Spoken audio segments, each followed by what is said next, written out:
Ms. Kevin Warsh, thank you for being with us today. We're excited about the opportunity to discuss America's economy with you. This is really about the kitchen table. People across our country want to have confidence in our institutions that your nomination goes in the direction of reinforcing why they should have confidence in the institutions. You've been nominated by the president to be the chairman of the Federal Reserve System. The Federal Reserve plays a powerful role in our economy. Monetary policy choices made at the Federal Reserve can affect the Americans' ability to buy groceries, whether or not they can afford a home, how far their paycheck goes, especially at the end of the month. And in South Carolina, I hear all the time how families are working hard, doing everything right, and still feeling squeezed. Bidenomics made prices go up, and paychecks have not kept pace. Too many parents are stretching every single dollar they have just to cover the basics. And too many workers are wondering when the economy will start to feel stronger at their kitchen table, not just on paper. Congress, President Trump, and his administration are focusing on fixing the disastrous mistakes of Bidenomics to restore Americans' confidence in our economy. Through efforts like the Working Families Tax Cut bill, we are helping Americans keep more of their hard-earned money. Compared to the average tax return under President Biden over 4 years, the average return is up 24% since then.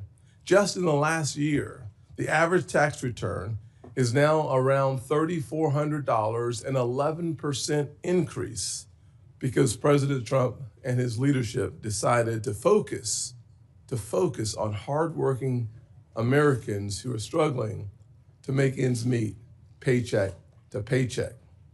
Nearly half the country, half the returns filed in 2026 claimed either deduction for tipped income, overtime earnings, senior citizens, or auto loan interest for major parts of the Working Families Tax Cut bill that every single person on this dais to the right voted for. Under President Trump's leadership, Americans are keeping more of their hard-earned money, about $300 more every month. It is necessary that Congress continues to put money back in the hands of everyday Americans, and that is why it is important, and I want to be clear here, that is why it is important that we confirm Kevin Warsh to be the Federal Reserve Chair. The Federal Reserve has a clear dual mandate to promote stable prices and maximum employment. The policies of the Fed therefore directly affect Americans' cost of living and their income. And when the Fed is successful in fulfilling its dual mandate, affordability improves, with Americans taking home more money and paying less for everyday necessities. Unfortunately, in recent years, the Fed has faced real challenges. There have been questions about its decisions, its focus, and whether it has engaged in issues far outside its jurisdiction. Under the Biden administration, the Federal Reserve appeared to move with the political winds, raising real concerns about politics and weaponizing one of the most powerful weapons we have for good economically, the entire Federal Reserve System. For example, under the Biden administration, the Fed pushed climate-focused initiatives only to reverse that climate agenda as soon as President Trump took office. When actions appear to shift with changing political priorities, it can undermine confidence in the independence of this great institution. An independent Federal Reserve is essential to achieving its mission. Markets depend on it. Families depend on it, and that independence must be protected. The American people expect the Federal Reserve to stay focused on the economy, not politics. Today's hearing is an opportunity to refocus the Federal Reserve on its dual mandate to increase economic stability and affordability for everyday Americans. Kevin Warsh is battle tested and brings the necessary experience from his time as a Federal Reserve governor during the Great Recession. During his first term as governor, he helped our economy through the crisis and restored faith in the economy. He has seen the economy in its darkest days and understands how economic decisions affect job growth, our economy, and the opportunities that we have come to love as Americans. We want every citizen in this country to have a chance to live their version of the American dream. And that means having our private sector economy running as strong as possible, which means your focus has to be on everyday Americans and not politicians, not the political wins, but on everyday Americans who desperately want to restore their confidence in our institutions. Today, this committee will examine the plans Mr. Warsh has for his return to the Fed, this time as chair, and how he plans to lead the institution at a critical moment to deliver lower cost and real relief for working families. For folks back home in the great state of South Carolina and across the country, the goal is simple. They want lower costs and more opportunities. The Federal Reserve plays a key role in bringing prices down and helping wages go up. Confirming Kevin Warsh will make sure that affordability is at the center of our economic agenda. Senator Warren is now recognized. Thank you, Mr. Chairman. And if I may, I just want to start by saying one of our members lost a child yesterday.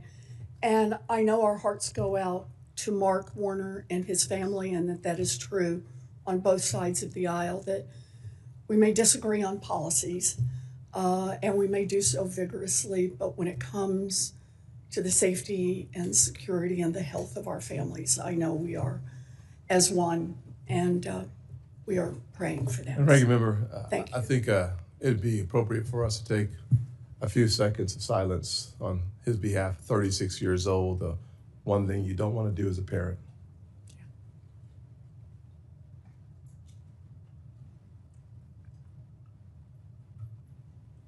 Thank you.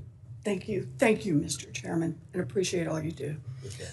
So we should not be having this hearing today. And here's the context. First, over the past year, President Trump has racked up one economic failure after another, and Americans know that. Consumer sentiment just hit its lowest level on record ever. Inflation is rising, and families are paying more for groceries, more for healthcare, more for utilities, more for housing, all thanks to Trump's chaotic tariffs and one big beautiful bill. And now his war with Iran is putting American troops in harm's way and further driving up the cost of nearly everything here at home.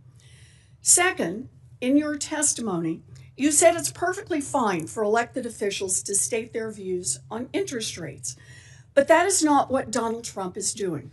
The president has repeatedly and illegally attempted to take over the Fed.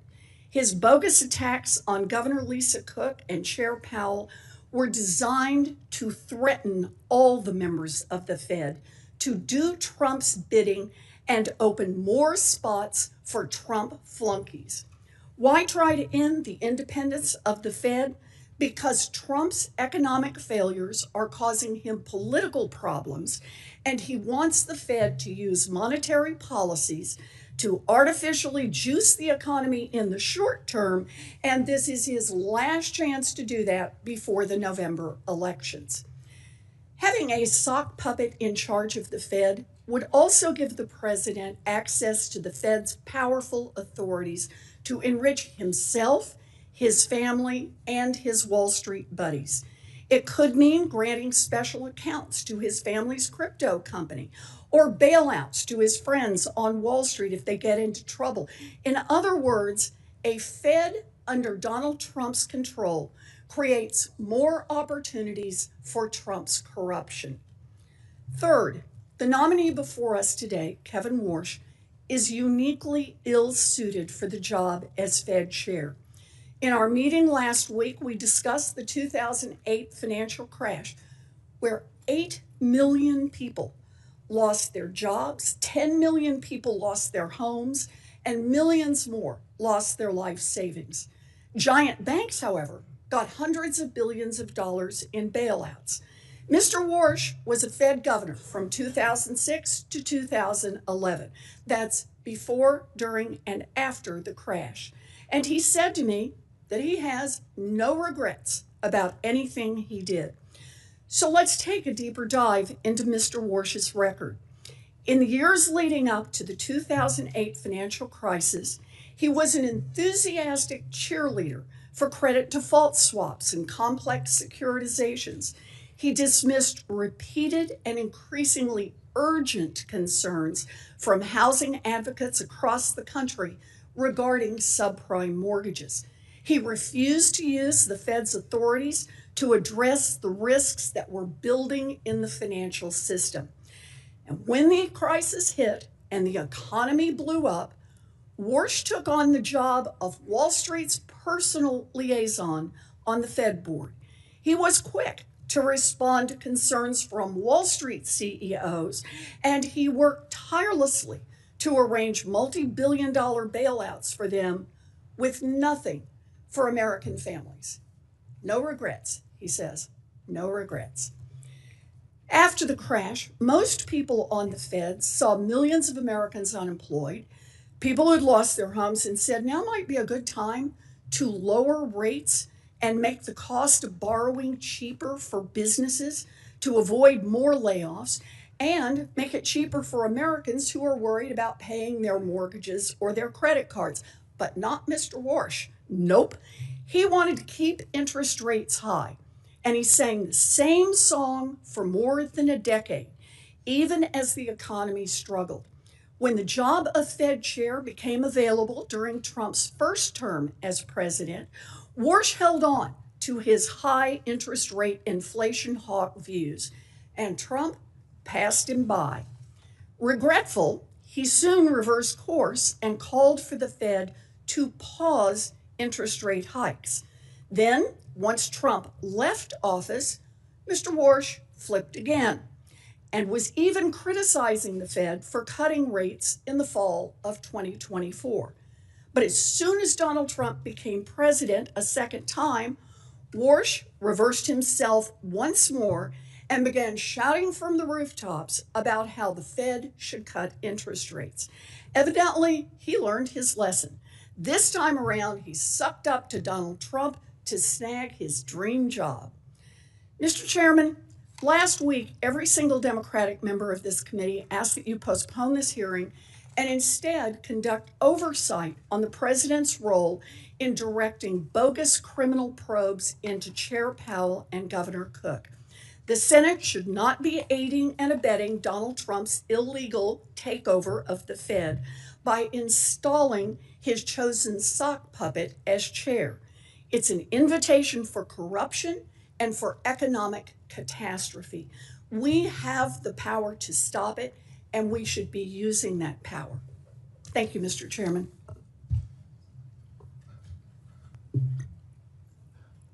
Well, there you have it.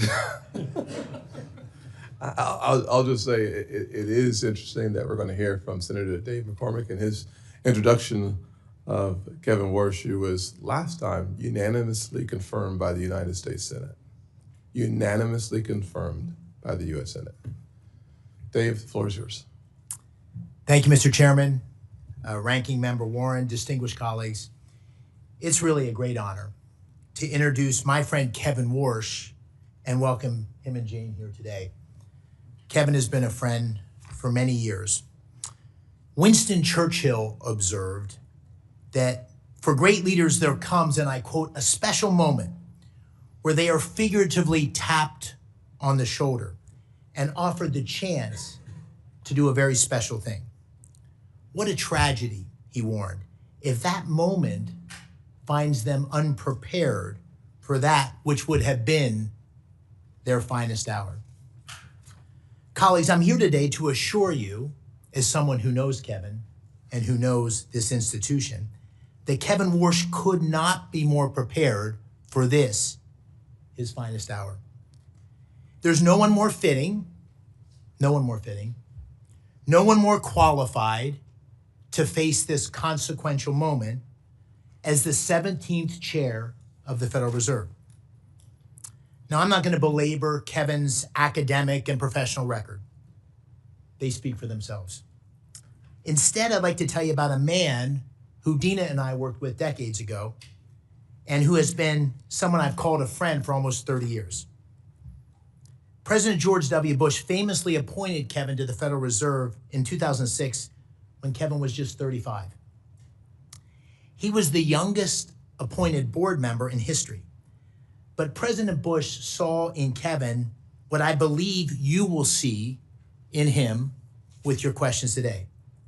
Wisdom that belied his age, now deepened by experience. A moral clarity even in the most turbulent of times. A sharp and independent intellect, further strengthened by decades immersed in unforgiving global financial markets. And a deep, honest understanding of how the decisions made in the marble hallways of Washington affect the lives of hardworking Americans. Now, I, unlike many on this committee, have seen these virtues on display across decades of friendship. I first met Kevin in the late 1990s when he and my younger brother were junior associates on Wall Street. And a decade later, we served together in the crucible of the global financial crisis. I as the Undersecretary of Treasury for International Affairs and Kevin on the Fed board.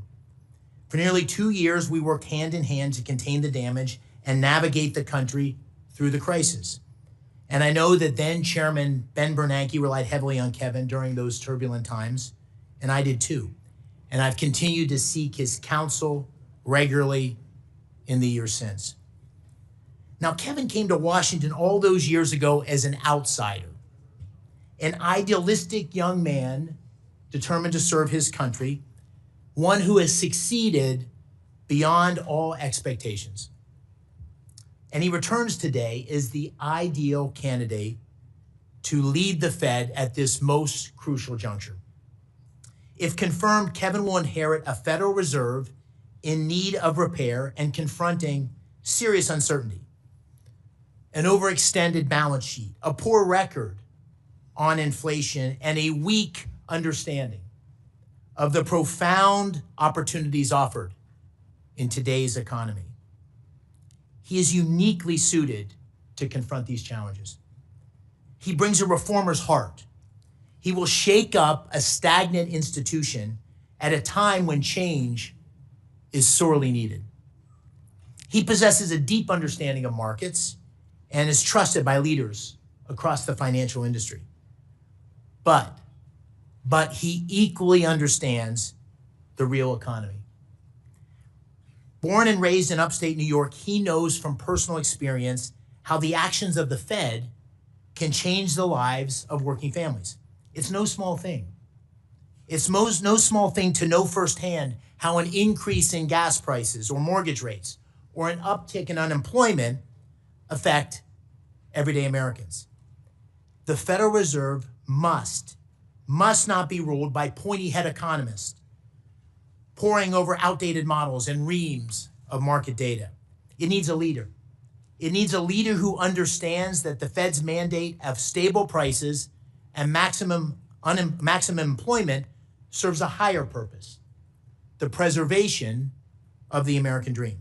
Now, colleagues, Kevin Warsh has lived the American dream. I know in my heart he will always fight to keep that dream alive for all Americans. He is the right man for this pivotal moment, and I urge you not to get caught up in the politics of the moment and support his speedy confirmation. Thank you, Mr. Chairman. Thank you, Senator McCormick. I will now swear in the nominee. Will you please stand and raise your right hand? Do you swear that the testimony that you are about to give is the truth, the whole truth, and nothing but the truth, so help you God? Do you agree to appear and testify before any duly constituted committee of the Senate? You may sit down. Your written statement will be made part of the record in its entirety. Please keep your oral comments to 5 minutes. Mr. Warsh, you are now recognized. Thank you, Mr. Chairman. I appreciate your consideration today. I've known you for quite a while, and I certainly appreciate the many courtesies you've given me, not just since the president's nomination, but long before. It's an honor to be with you, with Ranking Member Warren, and with the entire committee. I'm deeply grateful to President Trump for asking me to take on this public trust, because that's what it is, a public trust. The president believes that real economic growth in the U.S. and real take-home pay will accelerate. I share the president's confidence in our country and its people. America's economic growth potential is rising as we sit here today. I'm also especially happy that my wife Jane is here. She's been with me for many of the most important moments in my life. I'm grateful for her love and her personal accomplishments. I reciprocate that with somewhat of my own love, though I'm a little more stoic than she. And about every 20 years, I reintroduce her to this committee. She sat behind me 20 years ago, and it was almost 20 years ago to the day. And so let me offer today what I said then. Jane, happy anniversary. I'm also thinking of my late mom and dad. They were paying great attention to this hearing 20 years ago. They're no longer with us, but I was always proud of them and the values they taught me, and I hope they'd be proud of me today. We start today with a note of broad agreement, even though we might have heard different narratives at the outset of this hearing. This is a time of great consequence for the nation's economy. As a former Fed governor and friend or colleague of the last 5 Fed chiefs, from whom I've learned plenty of lessons, I'm particularly alert to the challenges and opportunities confronting the institution that I cherish, the Federal Reserve.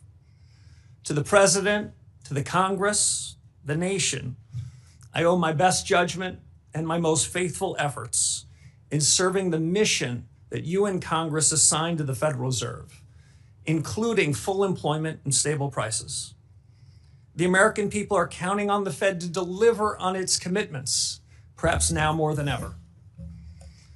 The real highlights of my life are not on my resume, as Senator McCormick said.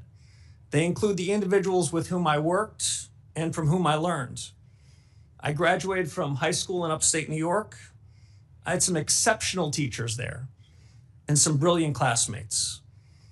I've learned we're lucky in life if we start out with good influences in learning and in character. A public school education gave me both of these, and I'm grateful. I made my way to Stanford and found myself in the company of some of the most highly accomplished economists and policymakers. George Shultz, former Secretary of State and Treasury, was among the great patriots at the Hoover Institution, who I came to know as a teacher, mentor, and friend. He passed away right after COVID at age 100, but I still feel him with me. I could not have imagined a better formative experience than working from and learning from folks like him. I could tell you about all the things I learned, but maybe the most important was to be around people completely devoted to the ideas and ideals of our country. Silicon Valley in the early 90s, another fitting backdrop for all of the things we confront today. I found myself in the right place at the right time. The US was at the vanguard of a new era of technological leadership, and I just looked out my door to see it. Now, in the last 15 years, I've gained deep experience in macro and in markets, working with Stan Druckenmiller.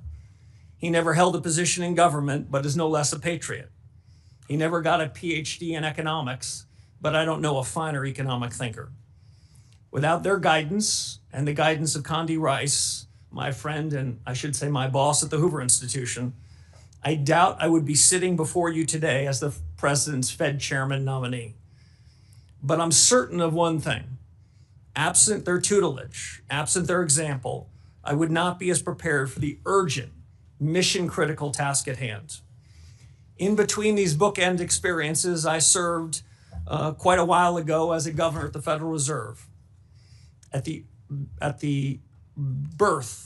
onset of the financial crisis, as Senator Warren said, our central bank played an indispensable role, and we benefited enormously from the credibility that our predecessors had built up and passed down to us, governors of the Fed at the time.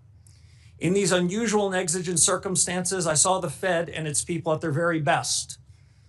But I also witnessed an institution that was tempted to play a larger role in the economy and society. So let me be very clear. Monetary policy independence is essential. Monetary policy makers must act in the nation's interest. Their decisions the product of rigor, deliberation, and unclouded decision-making. And as Senator Warren said, I do not believe that independence of monetary policy is threatened when elected officials state their views on rates. Fed independence is up to the Fed. That has three implications. First, Congress is tasked with the mission to ensure price stability. Inflation is the Fed's choice. Second, Fed independence is at its peak in the conduct of monetary policy. And third, as the chairman said, the Fed must stay in its lane. I'm committed to ensuring that the conduct of monetary policy remains strictly independent, equally committed to work with the administration and Congress on non-monetary matters that are part of the Fed's remit, and I commit myself to accountability. Finally, I'll just say this, Mr. Chairman. Milton Friedman had a phrase that always stayed with me. He always worried about government officials that lured and hung around with what he called the tyranny of the status quo. Status quo practices and policies are especially harmful when the world is changing this fast. If confirmed as chairman, I will be faithful to the Constitution, to the Federal Reserve Act, and to the very best of the Fed's traditions. I believe a reform-oriented Fed can make a real difference to the American people. And if confirmed, I will seek to create an environment in which the best people do their best work. Candor and goodwill will go a long way in pursuing those objectives. And I suspect this hearing, Mr. Chairman, will put us to the test. It's a real privilege to be Thank you, sir. I will say that we typically stick to a 5-minute opening comments. I would encourage all of us to stick with our 5 minutes as it relates to our question and answers. We have full attendance today, and it's going to be really important for us to stick as closely to the 5 minutes as possible. If we go over by much, you'll hear me, which is an indication that you're already over. And I'll do my very best to keep us on time. Kevin, there are so many questions to talk to you about, to ask you about, to be honest with you. And I just want to name a couple of them, and we'll look forward to hearing more on these topics. I will not have enough time to delve into some of the most important issues facing our country. I'll take two of those issues and focus my time. I'm sure my colleagues on either side will have a conversation with you and ask questions about AI. The AI future is going to have massive impact on where we go as a nation. It's going to have a massive impact on your dual mandate as it relates to full employment.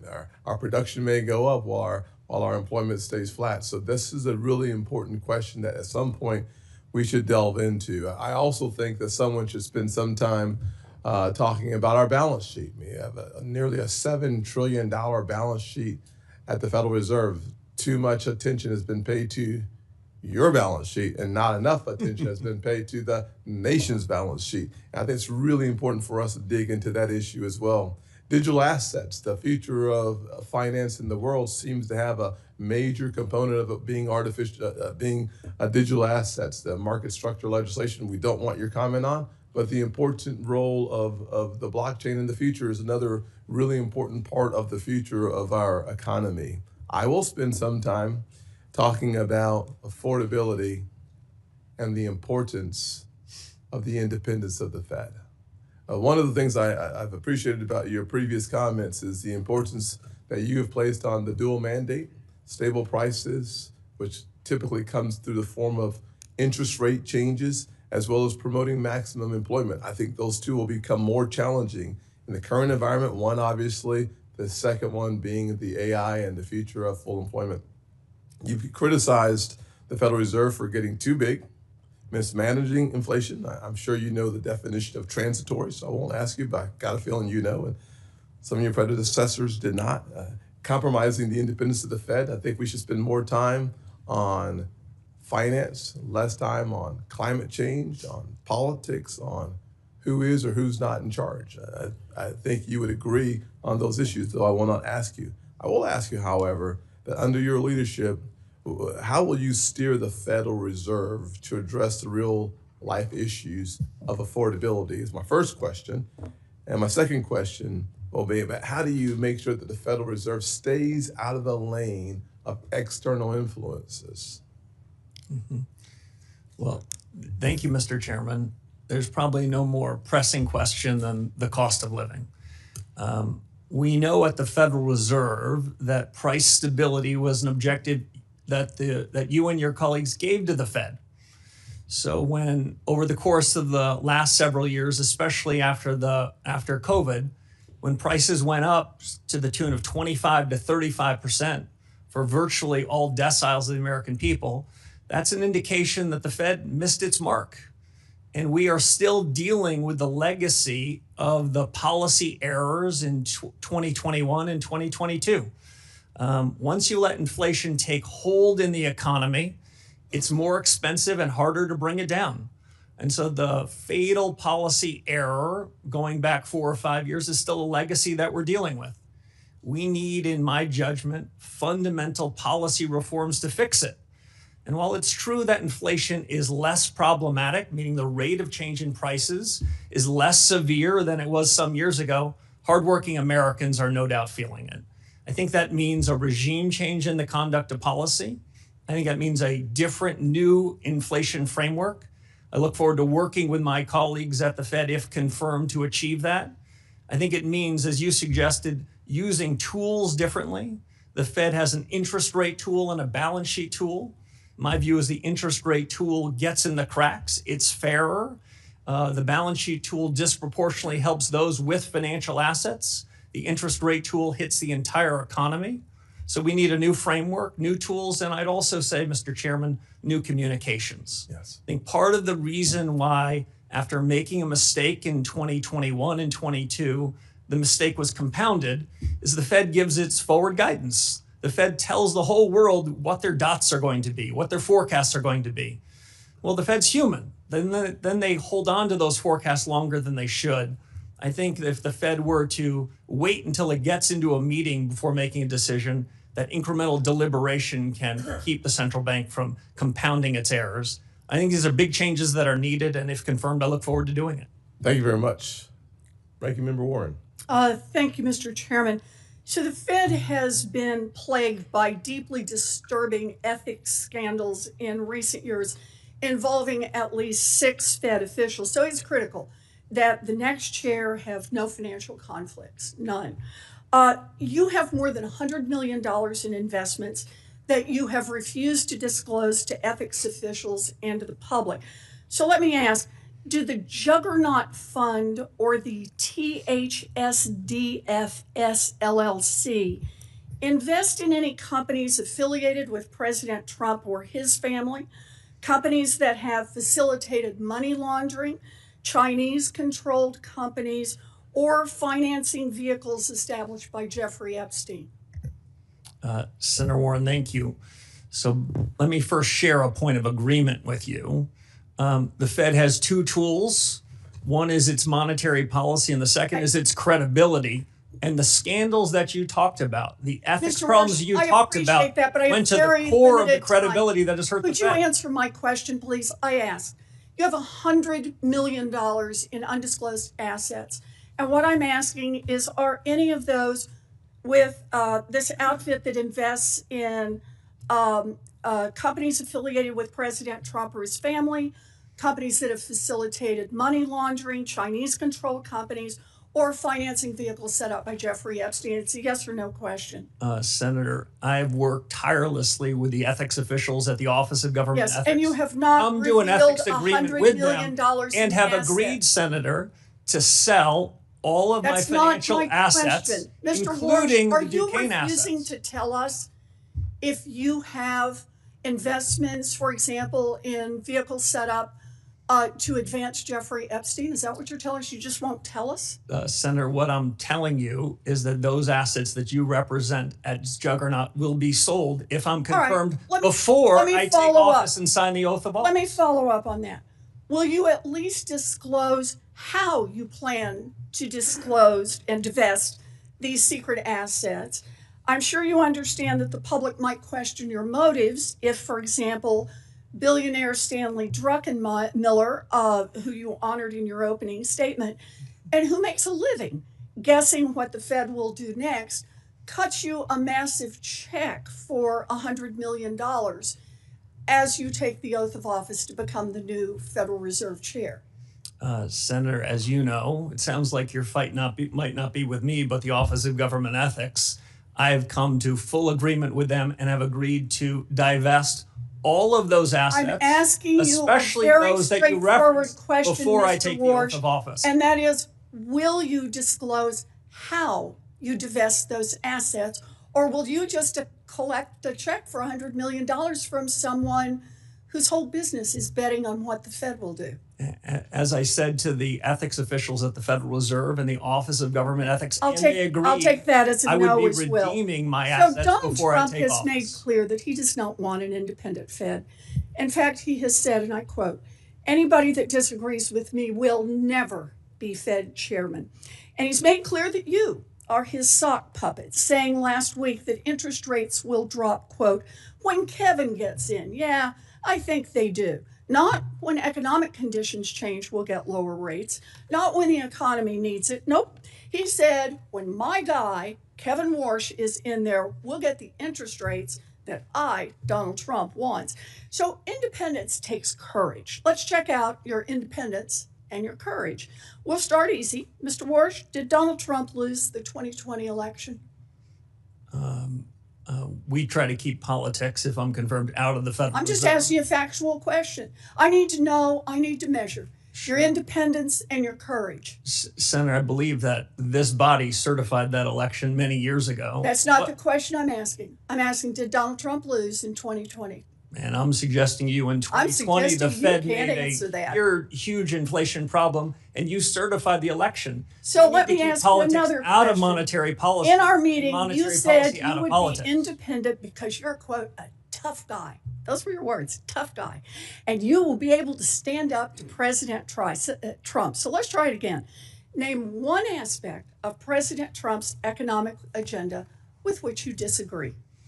Well, Senator, the Federal Reserve in recent years has wandered outside of its remit, wandered into other I'm areas. asking for something That's you not something disagree I'm with prepared Donald to do. Trump on. If I'm Just confirmed, one the Federal one Reserve should stay in economic its issue. lane.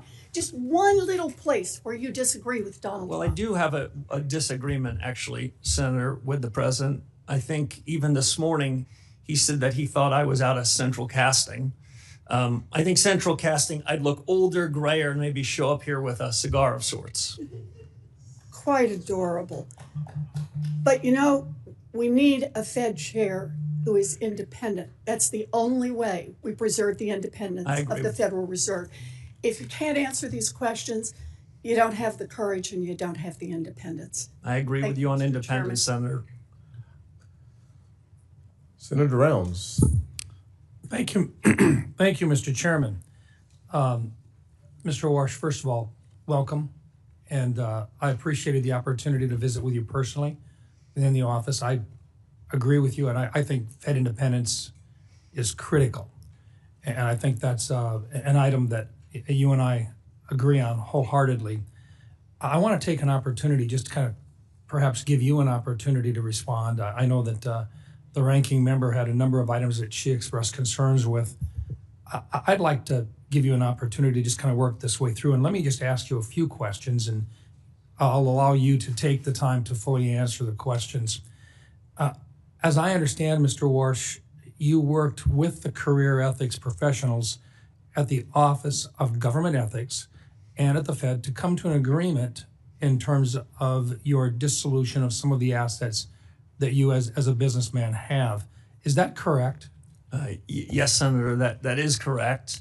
I worked with the Fed ethics officials first, answered all of their questions. then with the career professionals, the Office of Government Ethics, answered all of their questions. And then they wrote up an ethics agreement, which is part of the public record. But because I agree with Senator Warren on the ethical questions that have been raised over the last several years by several people that were members of the FOMC, so that there's no question about my independence, no question about the clarity of my financial record, I agreed to divest virtually all of my financial assets, the large majority of which will be divested before I raise my right hand and am sworn into office if confirmed by this body.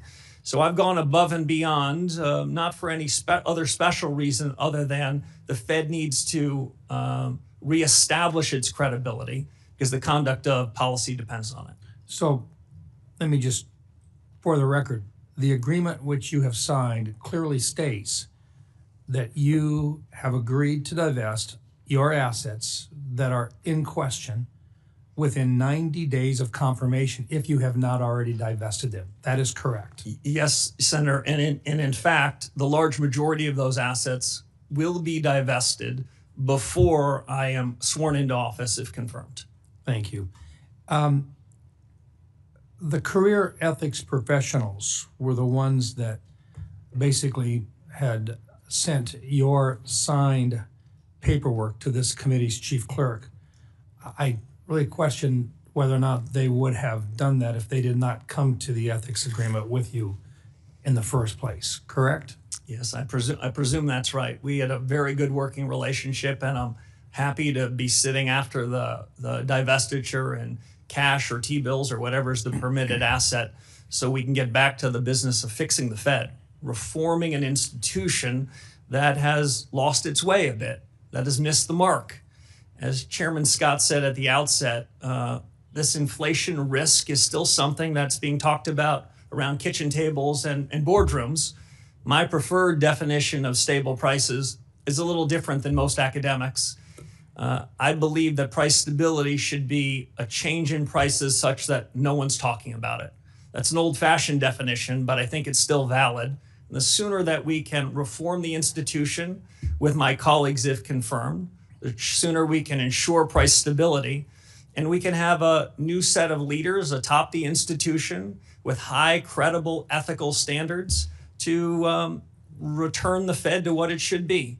The independence that both Chairman Scott and Senator Warren mentioned, critically important, but independence has to be earned, and it's earned by delivering on the promises, the commitments that the Fed has made.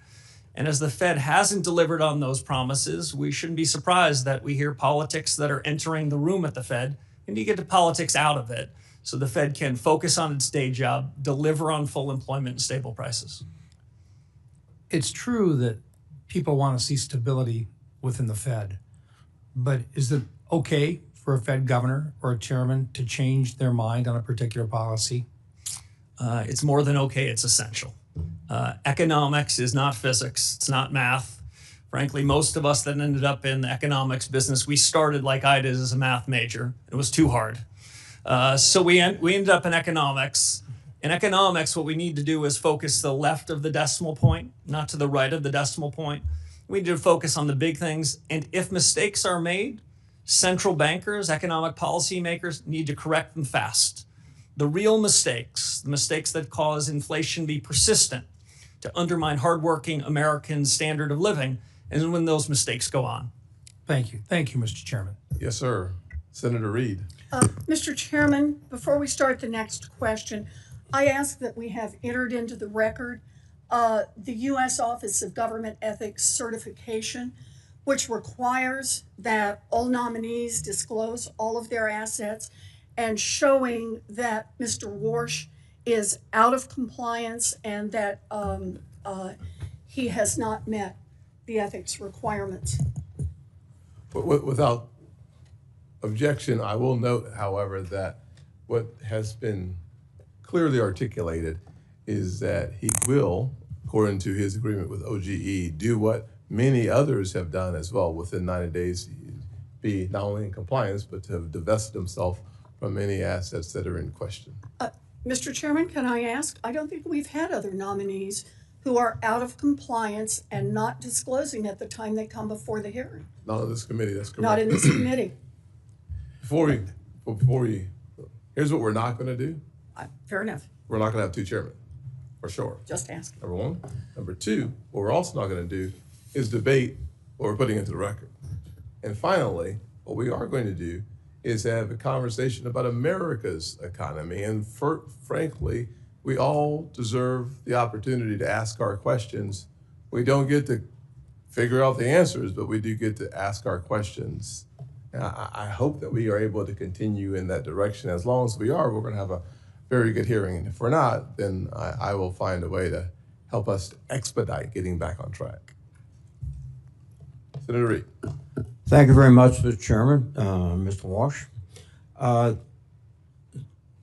Until you dispose of all the assets you've identified to the Office of Government Ethics, you will not be in compliance. Is that correct?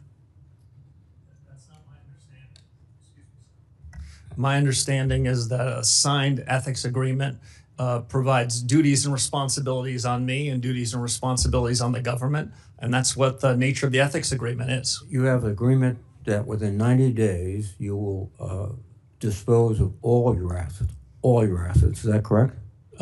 Senator, I have an agreement within 90 days so that there is no appearance of anything inappropriate, that I would divest all of my assets, the majority of which before sworn in.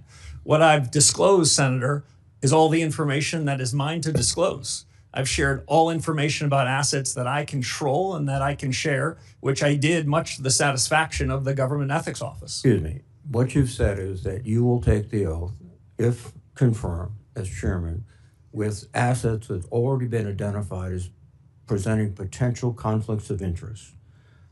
Will you agree to not take the oath until you have fully disposed all the assets that you've been identified? Senator, I'll agree to take the oath pursuant to the terms of the ethics agreement that I struck with the Office of Government Ethics. I don't think anyone could do more than that. Other than me, I've agreed to divest even more assets so that I will have virtually no financial assets. The divestiture is totally up to you. You can select what assets you're disposing of, what assets you keep. Is that correct? And then still be sworn in as chairman. The divestiture is up to the agreement that I struck with the Office of Government Ethics. Who makes the decision as to what assets are divested, you or the Office of Government Ethics? Both of us. That's why it's an agreement. Excuse me. I must commend you on the way you can circularly go around questions and not answer them. It's a skill. Unfortunately, it's not a good skill for the chairman or of the Federal Reserve Board. We typically ask questions and expect to get direct, faithful answers. You haven't given them to the ranking member, and you're not giving them to me. So again, you feel you will not be, you will be compliant if after 90 days you still have a significant number of assets that have been identified as presenting conflicts of interest. Is that your view? No, Senator. If I were to violate the ethics agreement, I would not be in compliance. If I follow the agreement, I will be. Well, that's your position. I think others would differ. When you sell all your assets, where are you going to place the proceeds of those sales? I believe that Chairman Powell has placed them in sort of funds which are very difficult to individually influence. Do you propose to do that? Yeah, I propose to put them in permissible assets that are as close to cash or treasury bills as I possibly can. I haven't selected anything, but it will be as plain vanilla as possible so that there would be no appearance or reality of having any influence. We'll be sitting in something like cash. Okay. Now, the question of independence is just one that I think will dominate these proceedings. This morning, President Trump was asked on CNBC, will you be disappointed if your new Fed chair doesn't cut rates right away? And President Trump answered, I would. It's very hard to separate President Trump's obsession with rate cuts, his attacks on the Federal Reserve, on Chairman Powell particularly, and your nomination. So this independence thing seems to have evaporated quite quickly between President Trump's statements and your positions. Again, you maintain you'll be independent of President Trump? Yes, Senator, I do. Well, President Trump constantly maintains that nobody's independent of him, that it's his morality that guides the whole United States government, including the Federal Reserve, and that you will be someone who will carry out his wishes. Frankly, do you suspect that he chose you because you indicated to him that you want to cut rates? Senator, I don't know the reason for the president's choice, but I can tell you what I've been writing about for 15 years and what I said to the president, which is I'll cut rates if you give me the job. No, that's not what I said, Senator. Now, the president, as you might know, much like virtually all presidents I've either known or studied, presidents tend to be for cutting rates. I think the difference is President Trump expresses it quite publicly without surrogates or subterfuge, but presidents want lower rates. But Fed independence is up to the Fed. Fed That's leadership nonsense. has to make a decision about what's the right thing to do. No. In my judgment, You're a leader. You're the leader. You establish the moral and ethical standards and economic principles of the Fed. And you just pass it off to, well, it's not my job, it's everybody's job. That means it's nobody's job. Thank you. Senator Tillis, Mr. Chair, before my time starts, can I make a parliamentary inquiry? certainly. I want to make sure that we get this right because I'm not an attorney, but I think it's pretty important to suggest that according to Mr. Warsh, he has signed an agreement that is in compliance provided that he executes the agreement. Correct. So we should not have into the record that he is before us out of compliance because you stipulated that what Senator Warren said was a first of a kind here, but he is not out of compliance. He has agreement that if he executes, will be in compliance. That's why he's properly before us. And I just want to make sure for the record that that is clear. Yeah, very clear. Well, let me just say it. I'm going to reiterate what you just said, but I was writing it down myself. The Office of Government Ethics has entered into an agreement with Kevin Warsh that he has up until 90 days after confirmed to divest of his assets. So the word, I mean, to non-attorneys here, I heard someone say he's before us out of compliance, and that's why I checked with the staff to be absolutely certain. He is properly before us. He will be in compliance if he executes agreement that addresses the concerns that have been presented by some of my colleagues on the other side of the aisle. I just want to confirm for the record that that is in fact accurate. So if we're doing a matter here of, is this parliamentary inquiry? Is that what this is? I've made a parliamentary inquiry, so I'm not burning my time on something I that I thought understand. felt like a cheap shot to say he's out of compliance when in fact he's not. Then I'd like to ask the other question, and that is, have we seen this agreement? Do we have any way to verify that, in fact, these sales will occur if we have no idea what's in them and no one has told? And let's remember the law for a minute. The Fed, unlike other parts of government, do not have a 90-day you can be out of compliance. Fed law is explicit that you cannot own any portion of a financial interest in a bank. or a Mr. President, financial Mr. institution. Chairman, excuse me Very for good. interrupting. This- Senator, Now I'm going to let the attorneys take are we over. going to all get extra time here? No. I'd like extra 3 minutes, All right. okay? Mr. Chair, I just, for the record, and the only reason I said That was a parliamentary inquiry, so it doesn't count, Yeah, but okay? Mr. Chair, the reason I mentioned that is because you had stipulated it. I don't think you meant it this way, but you as a chair said that this is the first of a kind of someone being out of compliance. I don't think you meant that. I wanted to make sure Let me it was clear for the record. Well, let me just be very clear again. The career ethics professionals were the ones that sent Mr. Warsh's signed paperwork to this committee's chief clerk. They would not have done so if they did not come to an ethics agreement with Mr. Warsh. Mr. Kennedy, Senator Kennedy does raise a good point. We are going to stick to our timeline, and I appreciate you raising the point of how long inquiry can go on, and that does not buy you more time unless, of course, we all decide we want more time. And then I would rule on that, and I would rule against it. Thank you, Mr. Chair. Mr. Warsh, congratulations. You can't count this as a date with Jane, particularly this one. I think probably the first hearing was a little less acrimonious. I'm not going to ask you anything. You can take a break and get ready for the bludgeoning on the other side. They're going to beat you till you bleed, and then they're going to beat you for bleeding. I'm going to talk about what's preventing me from being in a position to vote for you until we've spent time together in my office. You have extraordinary credentials. They're impeccable. I think the way you're dealing with the ethics issue is strong. Problem I have is where we are right now, and I start by saying I loved your opening statement. I love your focus on the independence of the Fed. I love the idea of Fed independence with respect to achieving the dual mandate, but Fed transparency on so many other things that the Fed does that, frankly, we're all frustrated with, bank examination, supervision being some among them that I think we should have more insight into. Mr. Chair, I'd like to submit for the record 2 executive orders under President Trump, and one in 2020 and one in 2025, talking about making federal architecture beautiful again and focusing on trying to preserve the integrity of old buildings. Without objection.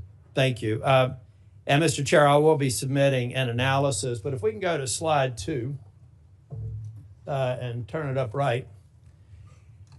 Much has been made about the building project that has Chair Powell under investigation. I'm not going to get into the details except to say that I used to work for a firm that did audit and compliance. So I'm naturally wired to go back from the ground up and figure out what the deal is. Here's what I know. The Martin building has been conflated into this project to make it a $4 billion building. Even if you put the Martin building in, it's a $3 billion building. The reality is what we're talking about is the Eccles building and the East building, for which, bring that up higher, Jack, you're a tall guy so people can see it. These are the overruns. And these overruns occurred in part because the cost of inputs went up 69% since the original estimate. Asbestos was identified, remediation was required. Pylons had to be built underneath the building because it turns out they used it as a landfill and they had a water table issue. There were a variety of reasons why this building went over budget. And as a matter of fact, if we put everybody in prison in federal government that had a budget go over, we'd have to reserve an area roughly the size of Texas for a penal colony because of the way government projects work. And the reality is the overage of inflation adjusted was about $730 million, the majority of which seems to be legitimate. Next slide. Not acceptable, unfortunate, but legitimate. Now, what I've really got a problem with, and we're talking about Fed independence. By the way, I think you're going to be independent. You have to be. You got to convince 11 other people to vote with you, at least the majority. It's a consensus organization. You try to get the majority to. Most of these votes are 11-1. So if anybody thinks the president can appoint somebody and you unilaterally can control things, you're going to be an unsuccessful chair if history is any guide, and you've served under some of the best. So I know you're going to do it right. The problem that I have here is that we had some U.S. attorney with a dream, or assistant U.S. attorney, thinking it would be cute to bring Chair Powell under an investigation just a few months before the position was going to be open. This happened this year. Normal course and speed. Here's how it works at the Fed. May the 15th, the term would have expired. We'd be having this hearing. You'd be getting confirmed. Custom also suggests that the sitting chair, even though he has 2 years left on his term, would have exited. But instead, we have somebody who thinks a building project that went over by about $700 million with a lot of what seemed to be justifications for it are holding up this whole process. It sounds like to me somebody over in the DOJ didn't even check with the boss.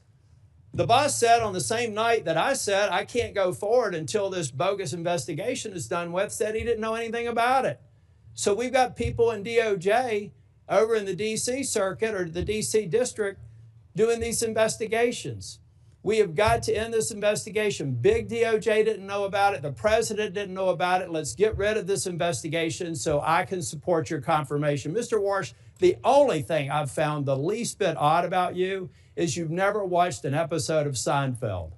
You've spent so much time at being a rock-solid economist that you're not even taking time away for a little laugh like that. I look forward to supporting your nomination, and I look forward to this investigation being taken down. If the chair wants to have all of our subcommittees start looking at capital expenditure projects for the agencies that we're overseeing, I think that's a great idea. And I'd like to be on a committee specifically drilling down on this analysis. If somebody can prove me wrong, I'd be happy to make a criminal referral. But I don't have the D.C. Circuit tell me a crime was committed when 7 members on this committee said it wasn't, including the chair. Thank you, Mr. Chair. You're welcome. Only one question. What is Seinfeld? Senator Van Hollen.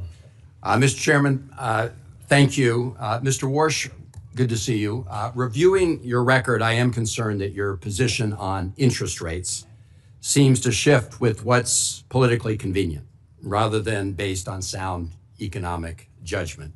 In the aftermath of the 2008 financial crisis, the worst recession since the Great Depression, with some of the worst unemployment in our lifetimes, you were a hawkish voice, expressing concern that the Fed might wait too long to raise rates.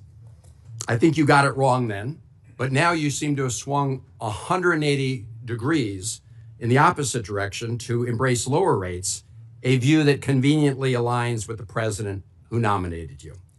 You've made this pivot even as today prices are too high. I think we all know that. Our economy works for families when prices are affordable and unemployment is low. That's why price stability is an important part of the Fed's mandate, right? Senator, yes. And the Fed uses its monetary policy tools for price stability and full employment. That's the job Congress gave to the Fed. Here's how Ben Bernanke described how the Fed uses those tools. He said, and I'm quoting, "Generally, if economic weakness is the primary concern, the Fed acts to reduce interest rates, which supports the economy. If the economy is overheating, the Fed can raise interest rates to constrain inflationary pressures," end of quote. So that's a textbook model of the Fed. Cutting rates supports the economy, but can lead to higher inflation, while raising rates helps to fight inflation, but can limit growth.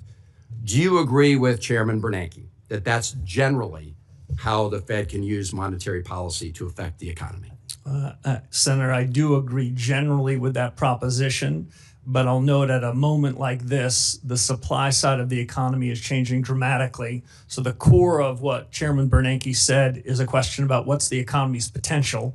As I said in my opening remarks, I think the economy's potential is growing quite quickly, and that makes the decision that you tee up to be a difficult one, and one that the Fed's going to have to dig deep in evaluating what's the right policy choice in the upcoming meetings. Well, I want to push you a little bit on that in a moment, but right now the Fed has set its main interest rate at 3.5 to 3.7%. Last December, President Trump told the Wall Street Journal he wanted to cut rates to 1% and maybe lower than that by the end of this year. So just to better understand how you think about economics, in the economic model Bernanke laid out, let's say there's an economy with decent growth and no recession. If the central bank were to cut rates from 3.5 to 1% or lower, a massive cut, that would typically push prices up, right?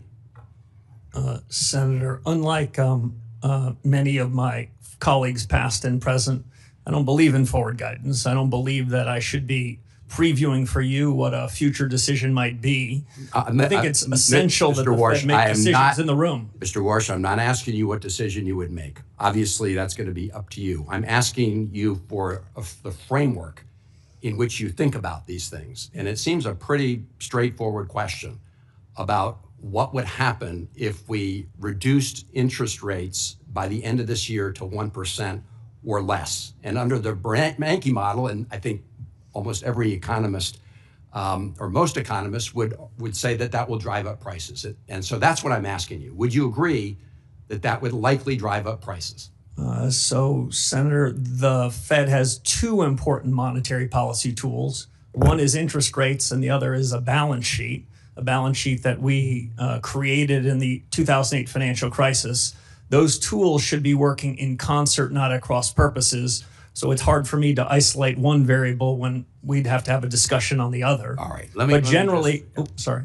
Well, let me just say this was a pretty clear question about the framework in which these decisions are made. I have heard you talk about how AI may change that calculation. Yes. I will just say, and I think you know this, I mean, I have this, the Financial Times pointed out the economists reject Kevin Warsh's claim that the AI boom will enable rate cuts. And I find it just implausible to suggest that by the end of this year, AI would produce such increases in productivity that it could reduce in a rate cut to below 1%. And you can't tell me that that would very likely increase prices. So, Senator, can I say two things? First, Senator, sorry. quickly. Sorry. Monetary Policy Center works with long and variable lags. Quite famously, if the Fed were to make a decision today about the conduct of policy, it's likely to find its way to the real economy 6, 9, or 12 months later. So it's difficult to judge policy today for an immediate result. And that would be my only concern about the framing of your question. Thank you, Mr. Chairman. In closing, this is what concerns me, is that your views now have sort of flipped to conform with where the President of the United States is. And that's been a concern many of us have. Thank you, Mr. Chairman. Senator Kennedy? I want extra time, Mr. Chairman. I know, sir. I know. Consider these 5 minutes a parliamentary inquiry. Professor, what's a sock puppet? I heard the reference from Senator Warren. Yeah, what earlier. is it? I'm not sure I know. I think Okay. it's that thing you stick your hand in. Yeah, kind of like this. Yes. What's a human sock puppet? Isn't a human sock puppet somebody who'll do what somebody else tells them to do? I think that's what the senator was trying to suggest. I think that was the innuendo. Are you going to be the president's human sock puppet? Senator, absolutely not. Are you going to be anybody's human sock puppet? No, I'm honored the president nominated me for the position, and I'll be an independent actor if confirmed as chairman of the Federal Reserve. My friend Senator Warren, and she, as my friend, suggested that, I wrote it down, you will use your power, you might use your power to bail out your friends if they get in trouble, kind of like President Biden did with Silicon Valley Bank and Signature Bank. She didn't say the last part, I just did. Are you going to do that? No, Senator. Okay.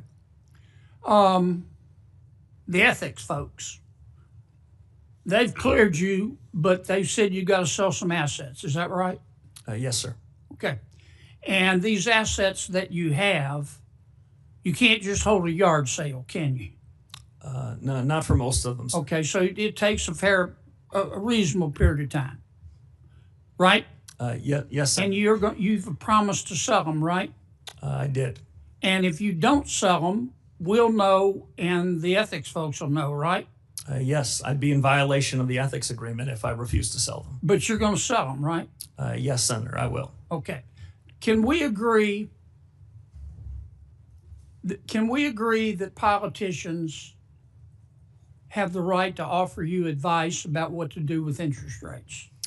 Senator, we can agree, and it's not something that I would shy away from. I've heard many senators from this very committee in years past express strong views on interest rates. Okay. Humble central bankers should be listening and then making their own decisions. Some politicians matter more than others. And generally speaking, presidents matter, their opinion matters more than, say, a senator. President Trump has offered his opinion about what you ought to do with interest rates. Is that right? Senator, he has not made his opinion on that a secret to anybody. Yeah. And every president has, that you're aware of. Yes, hasn't it? and they all tend to be in the same direction, Senator Kennedy. Okay. Now, the problem is, can we agree that your credibility as Fed chairman is the most important thing you have? It's the most important thing to me. It's the most important thing to the institution, and it's the most important thing to the successful conduct of policy. Okay. If the markets that's think a that yes, right? Yes, Senator. Okay. The problem is that President Trump has said he's not going to appoint anybody who wouldn't agree to lower interest rates. Have you agreed with the president that you're going to lower interest rates? Senator, I'm glad you framed it that way. The president never asked me to predetermine, commit, fix, decide on any interest rate decision in any of our discussions, nor would I ever agree to do so. So the president has never sat you down, looked you in the eye, and said, here's the deal, Scooter. I'm going to appoint you, but you got to agree to lower interest rates. That didn't happen, or did happen? The president never once asked me to commit to any particular interest rate decision, period, and nor would I ever agree to do so if he had, but he never did. I was honored he nominated me. Like everyone else in the committee in the world, I've heard his view on interest rates. It sounded very similar to me to every other president in economic history that I've studied. Okay, I've got one more question because I'm about to run out of my parliamentary inquiry time.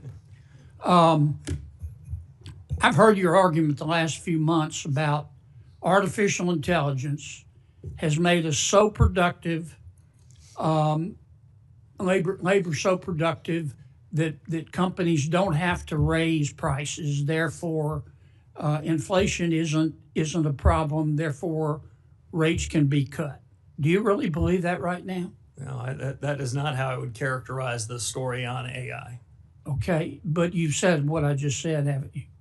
I've said that this is the most disruptive moment in modern economic history in the U.S. and the world.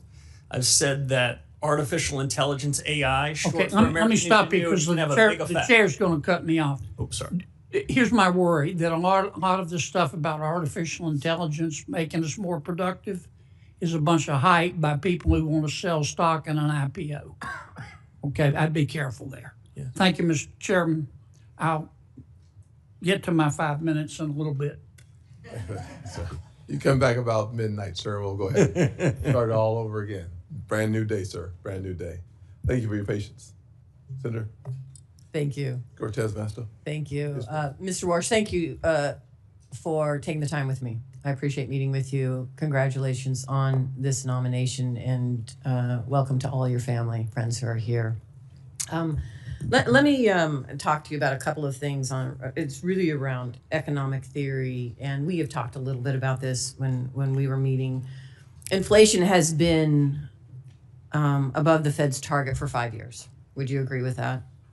Yes, Senator. Yeah, yes. and core PCE inflation has been running at about 3%, a full point above that Fed target, correct? Yes. And so some Federal Reserve officials have said that this excess is due to tariffs. Do you agree with that? Senator, I don't. If I can make 2 points. Please. Much as we discussed in your office, I think the data that's being used to judge inflation is quite imperfect data. And among the projects that the economics profession, and if I'm confirmed as chairman of the Fed needs to do, is to try to use our new understanding and new data sources to see what's really the inflation rate in the economy.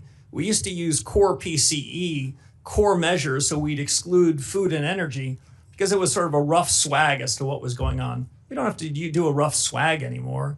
What I'm most interested in is what's the underlying inflation rate, not what's the one-time change in prices because of a change in geopolitics or a change in beef, but what's the underlying generalized change in prices in the economy.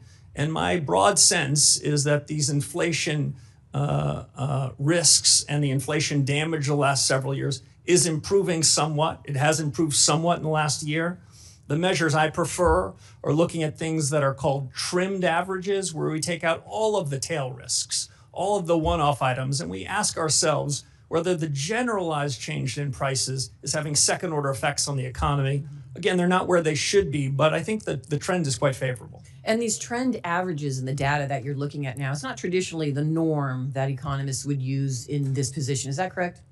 Some in economics profession are increasingly looking to these median type measures, but among the projects I would hope to undertake as one of the first reforms at the Fed is a data project where we would go off and we would evaluate with the public sector and the private sector, including the Bureau of Labor Statistics, a survey of 1 billion prices. And what I'm really most interested, Senator, is what's the change of that 500 millionth and one price? Because that's inflation. That's a change in the generalized level. In a market economy, prices change all the time, and I don't want to be confused by that. I want to know what inflation really is, and I still think there's some work to do. And I respect, listen, I'm listening to you today and talking with you. I respect you truly believe as an economist and a theorist in this theory, in what you are talking to us today about, which is traditionally not the norm. And many are disagreeing with you on that and publicly disagreeing. And so I understand that. But I guess the position I have is I hope you're right. But at the end of the day, my concern is people are suffering right now with high costs and we need to address it. And I don't know how long it's going to take for your economic theory to gain traction or to be proven that it's going to benefit so many people in this country right now. And here's one other thing, because I don't have that much time. And this is what is also a concern of mine. So I want you to address it. Earlier, you've been on the Federal Reserve Board and you were there during the financial crisis of 2008. You and I talked about this. I was the Attorney General then. It hit Nevada so hard. Here's what I do know. And at that time, in 2006, you attended numerous meetings where housing experts pleaded with you to stop predatory mortgages. In fact, Gail Burks, who was the CEO of Nevada's Fair Housing at that time, who I worked with, repeatedly warned Fed leadership, including you, about predatory lending practices such as flipping loans or misinforming seniors about reverse mortgages. And in 2007, you said, and I quote, subprime mortgages have gotten a bad name in this environment, and in some cases, that's not just. You also said that you don't see any immediate systemic risk issues among big banks. And you said that at that time. And then just recently, and this is what I want you to address, Senator Warren has said that you told her you had no regrets during this tenure. How can we trust that your economic theory, when you were wrong then, is going to be the accurate theory we need now to help so many families and businesses that are struggling with the policies that we're dealing with now? Senator, let me address a few things. The chairman is going to cut me off when he must, but I would say this. For many years before the global financial crisis, I warned about the very real risks of Fannie Mae and Freddie Mac blowing up, which they did. I think that part of the housing market was vulnerable for many years, and not enough was done about it, even in spite of my protestations and my urging about GSE reform. It wasn't done. I think that compounded the financial crisis. Secondly, I think subprime mortgages then, subprime assets then, were indicative of prices of almost every financial asset that were mispriced. What I suggested then and what I believe now is that subprime mortgages were just indicative of a set of prices that were incorrect, and they all repriced. Just to give one fine example before I turn to the chairman. Perhaps no examples right now. Okay, sorry. Let's go to Senator Thank you. Haggerty. I want to give you the opportunity to finish that exchange. Thank you, Mr. Chairman. And Mr. Warsh, I want to welcome you, Jane, and your family. And I want the committee to know that I have known Kevin Warsh for 30 years.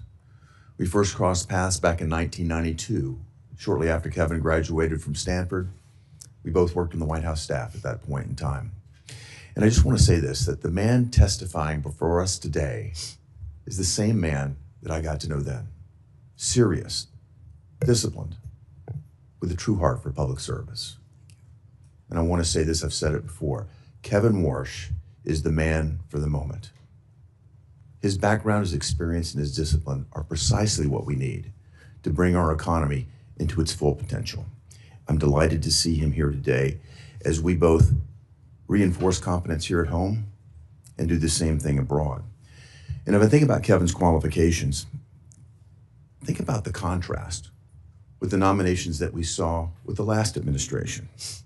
I think this committee will recall that President Biden nominated a prospective federal bank regulator, frankly, a graduate of Moscow State University in Russia, who advocated for replacing private bank deposits with retail accounts held at the central bank.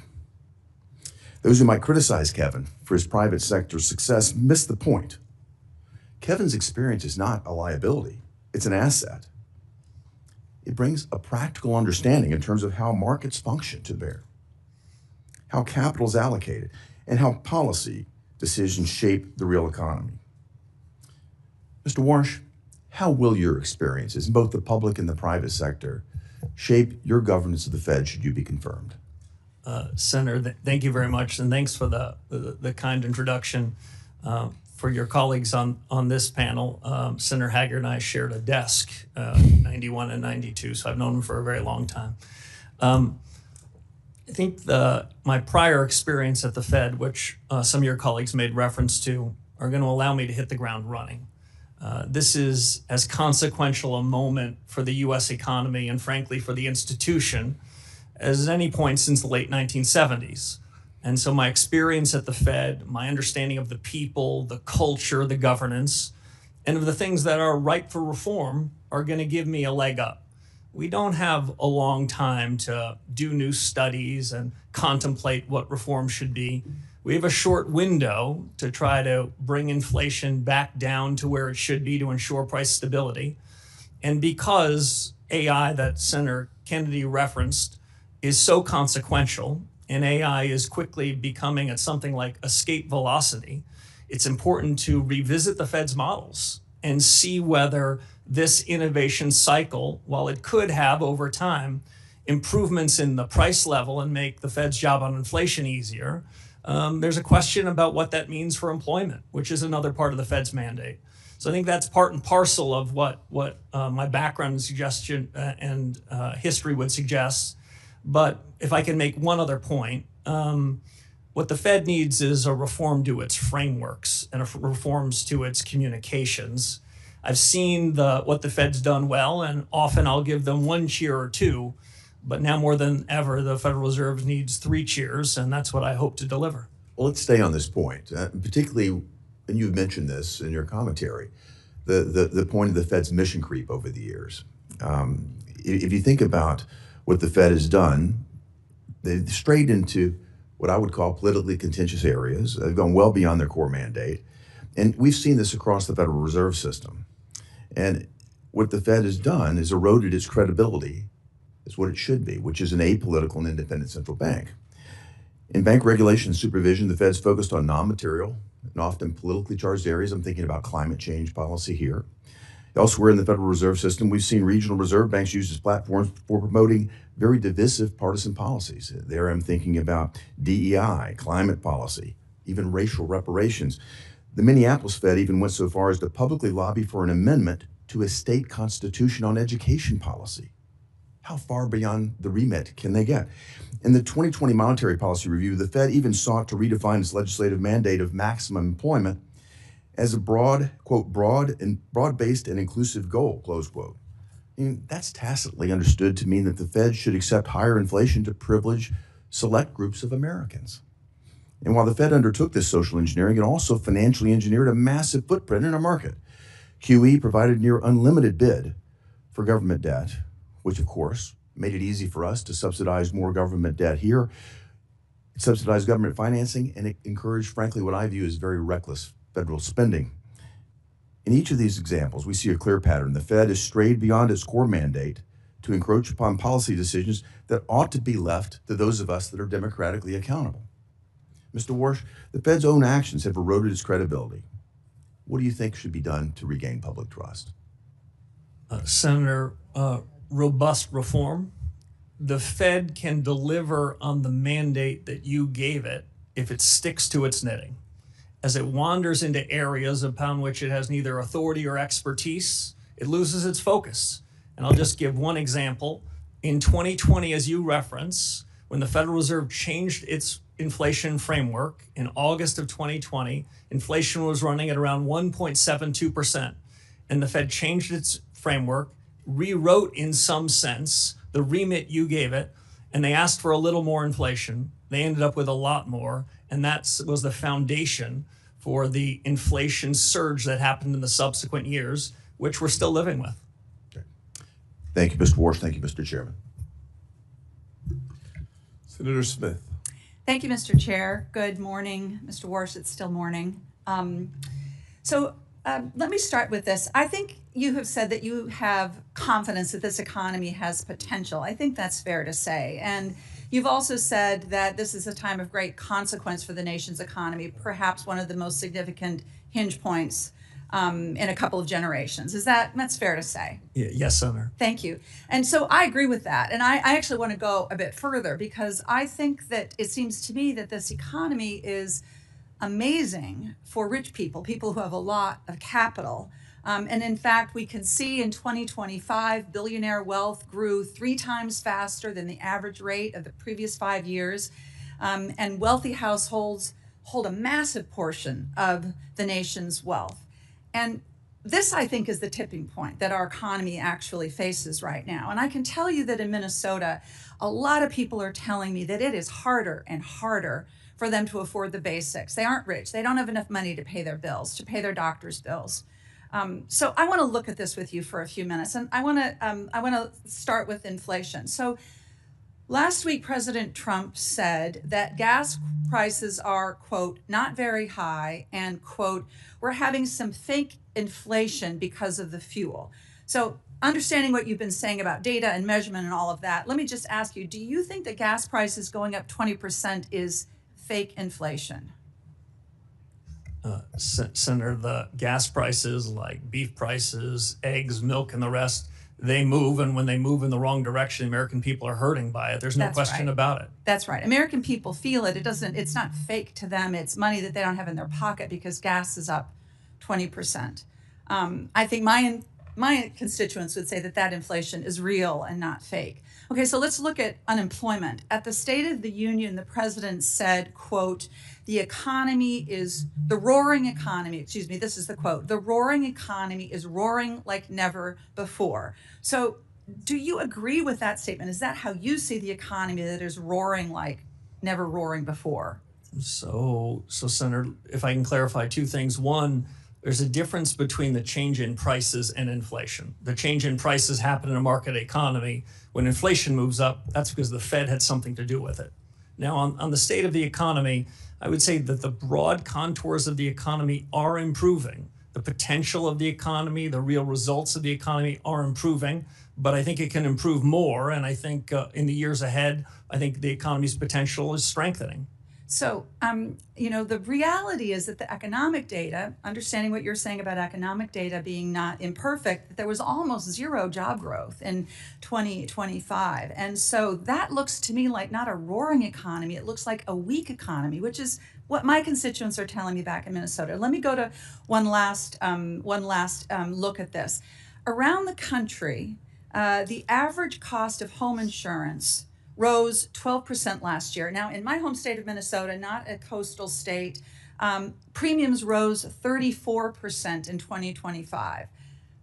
This is, of course, caused by extreme weather events, hail, floods, tornadoes, hurricanes, climate change. So is that inflationary in your perspective? Is that increase in home insurance, property and casualty insurance, isn't that inflation?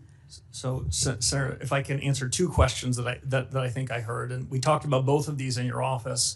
When we look at the payroll numbers every month and we ask ourselves whether it's good or bad, the job you gave to the Federal Reserve is to ensure we're at maximum sustainable employment. I think broadly speaking, the economy is running about close to full employment, though we never know what the right number is. So if Americans that want a job can find a job, then by the Fed's metric, we're at full employment. On the question of insurance premiums and the rest, when I look broadly across the economy, I would say when we look at healthcare, when we look at education, we look at housing, those prices have tended to go up more. In the less regulated parts of the economy, we've seen a downward structure, a downward change in prices, and we try to aggregate them the best we can. But so I'm not exactly sure what your point is there, but I would just say that my point here is that rising home insurance rates caused by increasing extreme weather events, climate change, is another inflationary pressure that people in my state are dealing with. And this, of course, the reason I'm focusing on this is because I'm worried that because of the pressure that you are going to be under from the president to lower interest rates, that this inflationary pressure that my constituents are feeling is going to get worse and not better. And so I don't have time to ask my last question, but it is literally this. The president has said that he demands that the next Fed chair will lower interest rates. And I take him at his word at that, and that is what causes me such grave concern here. Thank you, Mr. Chair. Yes, ma'am. Senator Lomas. Thank you, Mr. Chairman. Welcome, Mr. Warsh, and congratulations on your nomination. And thanks for appearing before this committee, and taking both positive questions and some of the hostility. I apologize for my colleagues' behavior when it strays outside of decorum. My first question is about the balance sheet of the Fed.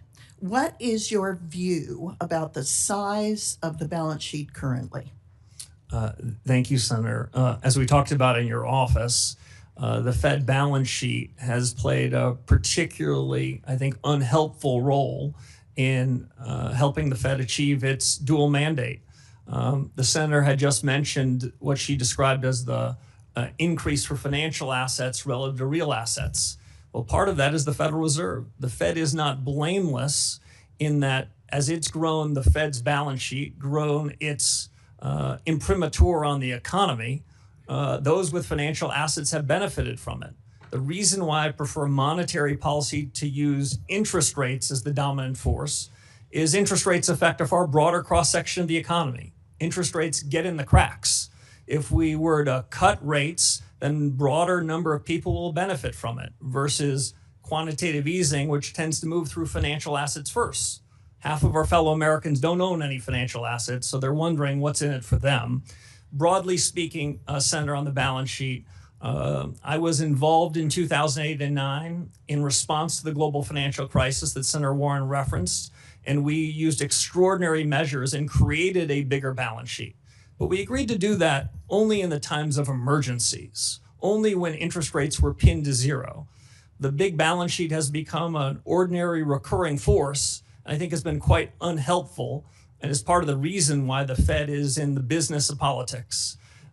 Slowly and deliberatively, I believe we need a smaller central bank balance sheet. It took us 18 years to create this big balance sheet that's done quite a bit of harm, it strikes me, to the Fed's credibility. Working with the Treasury Secretary, we're going to have to find a way in which we can take the balance sheet and make it smaller, because a large balance sheet where the Fed owns more outstanding debt than many parts of the financial markets, that's fiscal policy in disguise. Fed needs to get out of the fiscal business, focus on the monetary business, so the Fed can deliver on the remit you gave us. Thanks for that response, because some of us don't appreciate the connection between the size of the Fed's balance sheet and interest rates. With regard to interest rates, can you tell us a little bit about your conversations with President Trump about interest rates? Yeah, I don't want to put words in the president's mouth, but I think he has said loudly and clearly his view on interest rates. Don't think I'm breaking any news here. But I can tell you what I said, and what I said to the president is what I've said to this committee and what I've frankly been writing about for more than a decade. Interest rates are the much better way to be using monetary policy than buying bonds and mortgages, some of which are issued from the United States Treasury Department. That is a confusion of roles. That leads to a set of mission creep. So interest rates are the dominant tool, and interest rates, as I mentioned, get in the cracks. My broad view on the conduct of policy from here is that too many Fed officials, past and present, opine in advance about where they think interest rates should be next meeting, next quarter, and next year. I think that's quite unhelpful. As we've heard today from many of your colleagues, we don't know the state of AI. We can't be certain about the state of geopolitics. The economy is going to change. You need central bankers that are humble, that are nimble, that are open-minded, that can react when we have good data, when events strike us.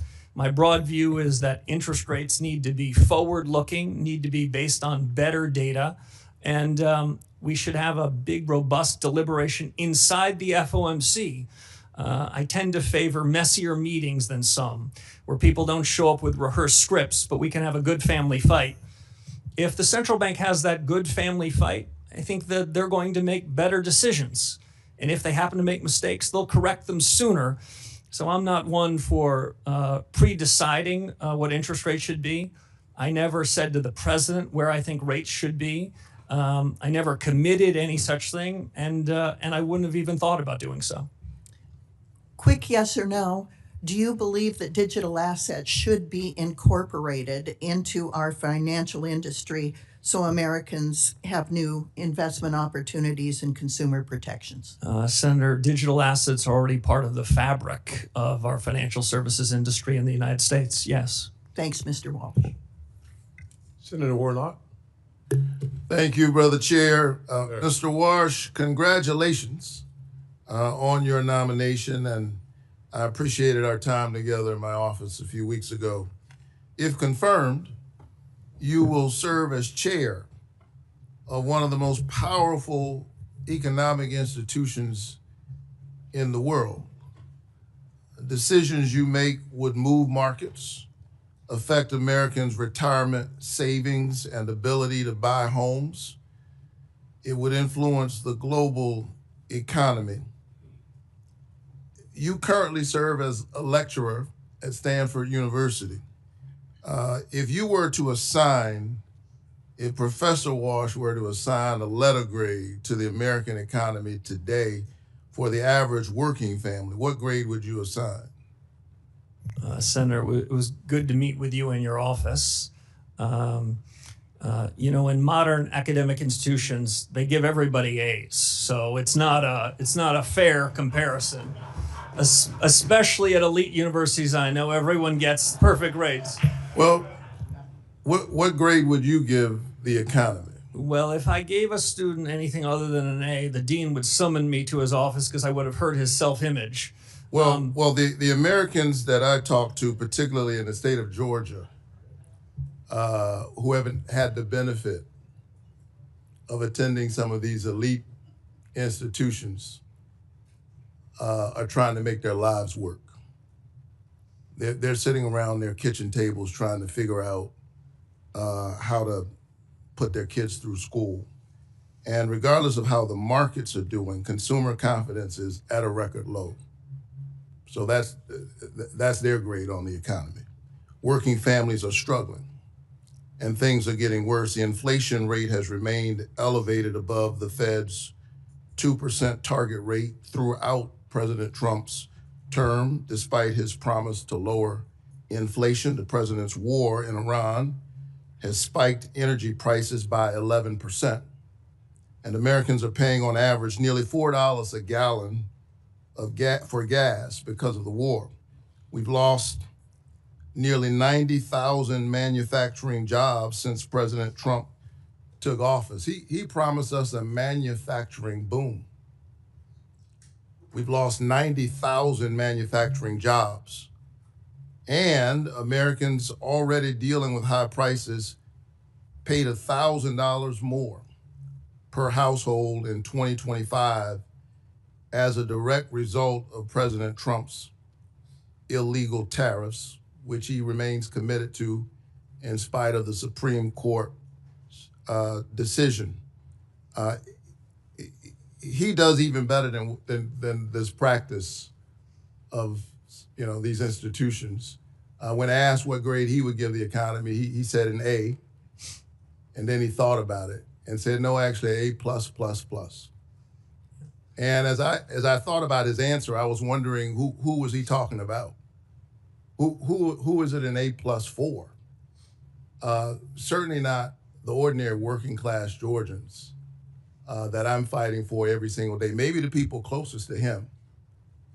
But I'm hard pressed to think that folks across the state of Georgia who are looking at their grocery bill, looking at their gas bill, looking at the $1,000 that they've had to pay would give the economy an A++. What are your thoughts? Senator, thank you.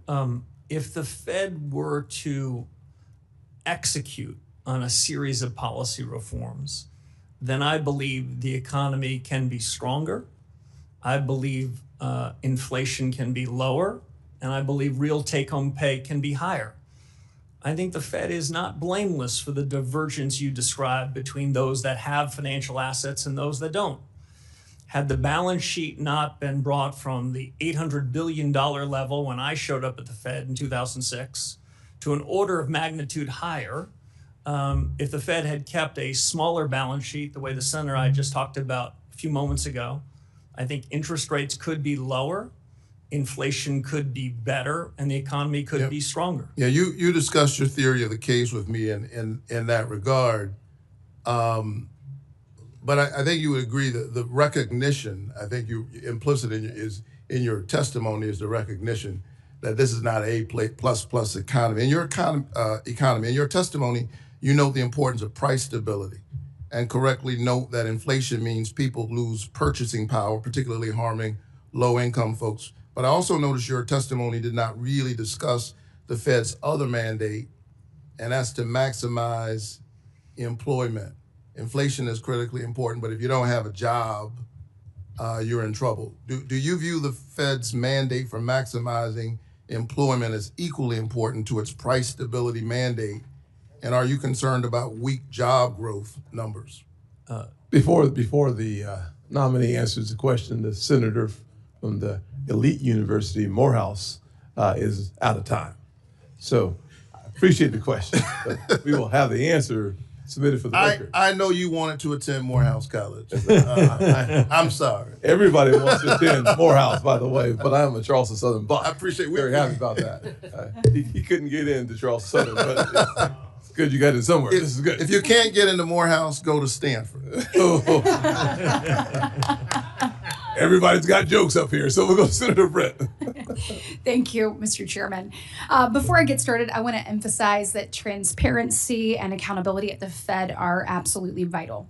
The American people need to have trust in our government. We need to have trust in our government agencies, and that includes transparency and accountability at the Fed.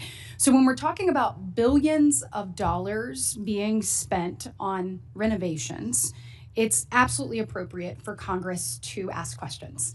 And it is absolutely appropriate for Congress to get answers.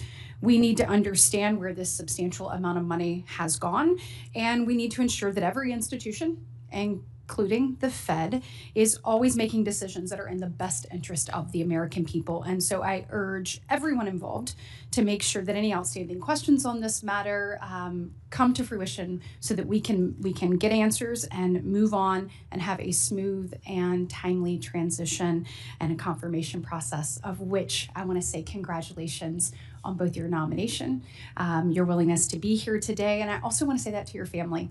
I think a lot of people miss the fact that when any of us step up to serve, that it's not just you, your family that goes through so much.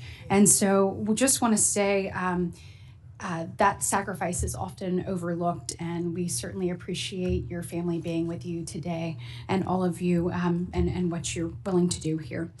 I had a chance to get to know you over the years, and as many of my Republican colleagues have and other colleagues, and I think we would all say you are absolutely the right man for the job at the right time in our country's history, and I am excited about your leadership at the Fed.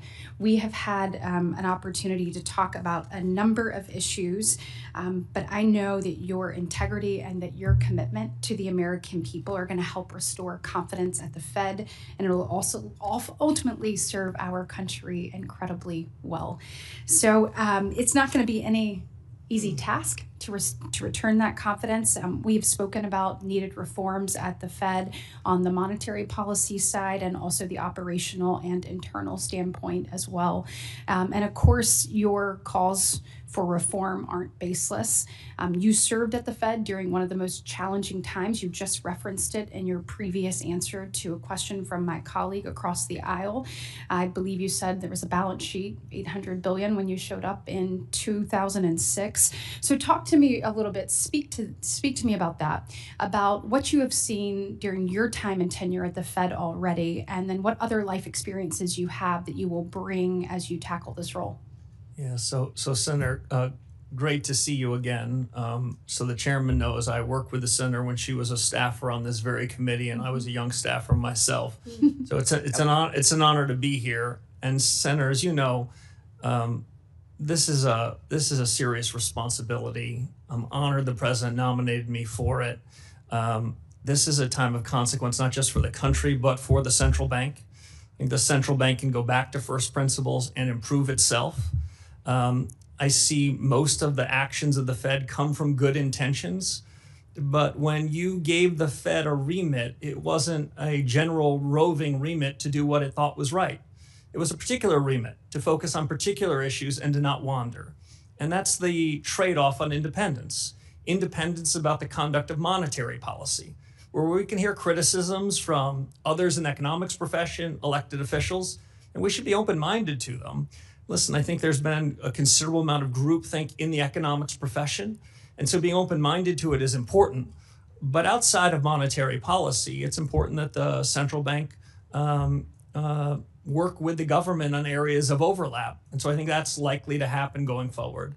If you ask Senator Britt about my biggest lessons are about how a central bank should be acting in crisis times versus in normal times. In the crisis of 2008 and the pandemic of the crisis of 2020, that's when the Fed needs to take extraordinary measures. Going back to the founding of the Fed in 1913, it was created to respond to shocks. And so there, I think central bankers often should get the benefit of the doubt.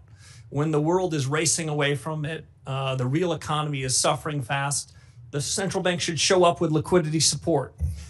But the job of the central bank is to try to mitigate those risks in advance, to buy insurance so that we don't go from shock to shock, from boom to bust. And so my criticism is more about the conduct of monetary policy and regulatory policy in normal times. And that's the area that are in need of reform. We have a window where the economy is improving, but I would say more improvement is still possible. And it's during this policy that we need to look introspectively, look fundamentally at reform. So when there is another risk, there is another shock, the central bank is prepared to address it with less harm to the real economy. Thank you so much. I am out of time. I look forward to your service to our nation, and I know that we will be in great hands. Thank you. Thanks, Senator Britt. Senator Kim. Thank you, Chairman. Mr. Warsh, good to see you. I guess I just wanted to start off by talking about just the state of American families right now. Nearly 60% of people surveyed say that they're worried about affording the very basics, rent, gas, groceries, the bills.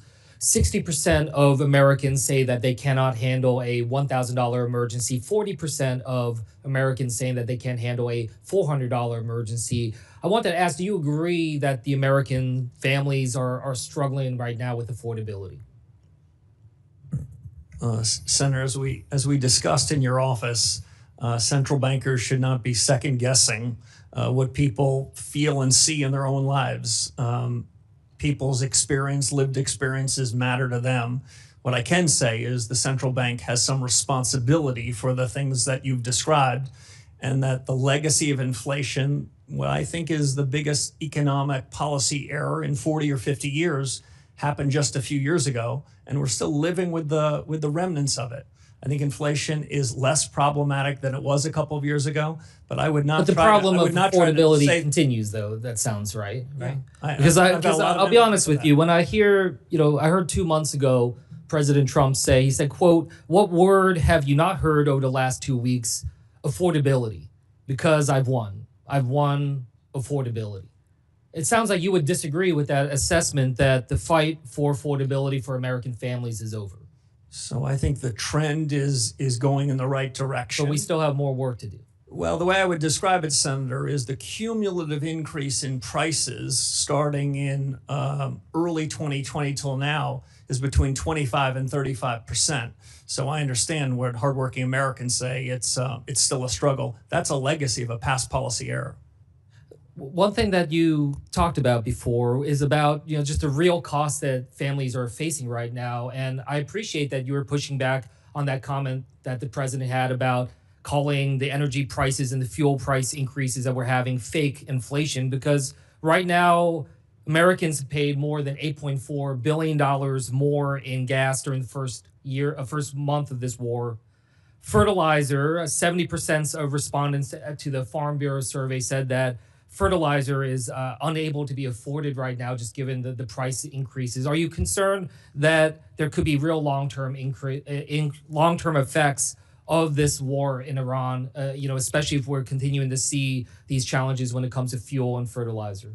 Senator, if my reform agenda, if confirmed, stands for anything, it's for the central bank, especially the Fed chairman, to stay in its lane. I know that, but you also I wouldn't have want to wander outside of it. I'm happy. But you're also charged with forecasting in terms of understanding where our economy is going. So does an impact of that magnitude rise to something that the Fed should keep an eye on and be concerned about? The Fed should have an open mind towards all sorts of data, but the things that central banks can affect are things that are not one-off in nature, but are persistent and find their way into the generalized price level. And that's something I wanted to ask you about that, because you talked about a fundamental policy change when it comes to the Fed. And I guess I wanted to just get a little bit more clarity on that. Senator Lummis mentioned about the balance sheet and the concern you have about that. What level do you think the balance should be at? If it's $6.7 trillion now, where do you think the goal is in your mind? So I haven't fixed a particular number, but any changes, Senator, in the balance sheet would be part of a public discussion, debated rigorously. And if and when the central bank comes to a judgment about a new balance sheet policy, which I hope the central bank would, it would be described well in advance. As I mentioned, it took 18 years to create this balance sheet problem, and we won't be able to fix it in 18 minutes. And so that's why I think deliberation here is important. But it suffices to say it should be smaller, and at least as important, it should not be holding long-term treasury assets as if it's the fiscal authority. That's when it gets into politics. I appreciate you saying that it's important to be able to have that public discussion. I mean, one thing that's come up as I've been engaged with different experts is concern about rapid reduction. If you are moving in that speed, it could generate a number of concerns, including upward pressure on long-term interest rates. So I guess I just wanted to check, do you share that concern? As you are thinking about how to reduce it, do you also understand, though, that there are concerns about rapid reduction in the speed with which you're trying to go down? Yes, Senator, and that kind of regime change would have to be deliberate, well orchestrated, well choreographed, and well described so that unnecessary upset are not done to financial markets as we go to a policy regime change much more focused on interest rates. With that, I'll yield back. Thank you, sir. Senator Ricketts. Thank you, Mr. Chairman. Thank you, Mr. Warsh. It was great to see you in my office. Thanks for coming by. I want to continue to talk about inflation because it is something that is incredibly important. I think you share the view that inflation is a silent tax on American households. Is that accurate? Senator, it's accurate. It's the most regressive tax that anyone in Washington could come up with. If you were trying to do the most harm to the least well-off among us, inflation would be the way to do it. Yeah, and my colleagues on the other side of the aisle have been talking about that. And I note, at least I don't recall, that they ever talked about that during the Biden administration. Because it was during the Biden administration that we saw this record inflation, this 40-year-old high inflation. And yet my Democrat colleagues were silent about it back then. Now they want to talk about it. But of course, American households were hurting back then as well. Inflation was caused by President Biden's reckless policies and reckless spending. Let's look at ARPA, a partisan bill that was passed by the Democrats, which cost taxpayers $1.9 trillion. When ARPA was passed in March of 2021, inflation was at 2.6%. Inflation quickly accelerated. It was over 5% by May, June, and July, and by the end of the year, December, it was 7%. Does federal government spending have anything to do with inflation, Mr. Warsh? Senator, as we talked about in your office, my view of inflation is a bit different from some. I don't think inflation comes about when the economy grows too much or hardworking Americans get an increase in their wages. I think inflation comes about when the government prints too much, by which I mean the central bank, and broadly speaking, the government spends too much. And so we're spending too much money, and now we've been cleaning up their mess ever since. I will also note the Republicans have been taking efforts to reduce the deficit. I think year to date it's down about 10.6% from where it was last year. And this is why it's so important we get our spending under control. I think you also talked about the balance sheet. And one of the things about the balance sheet is that I think if I hear you're saying it's too big, and it benefits people who have financial assets. But if you don't have financial assets, you haven't seen the benefit of a large balance sheet at the Fed. Is that accurate? Senator, it's broadly accurate. When the large balance sheet was created in the 2008 financial crisis, the agreement between my colleagues and I was that we would only use this in an emergency scenario, because the transmission mechanism for a large balance sheet, it goes two ways, through signaling effects and through asset prices. Now, at the time of the financial crisis, financial asset prices were down 60 or 70%. And so it was understandable. Interest rates were at zero.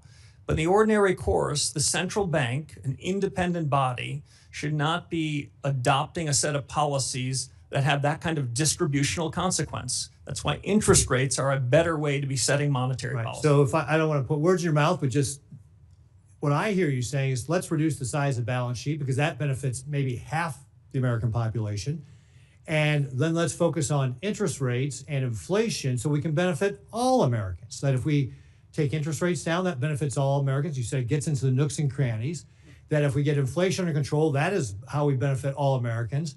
And the size of the balance sheet has only benefited some Americans. So what you're really about is trying to change a policy at the Fed that has really benefited under the last administration people who have lots of money. Actually, not just the last administration, the previous administrations. But you also want to make sure we get off of the inflation. I mean, during the Biden administration, we saw 4 years in a row of declining real wages for American households. And what you want to do is get that inflation under control so that all American households benefit. Is that fair? That is fair. I'm going to paraphrase former Chairman Paul Volcker, where he said something along the following lines.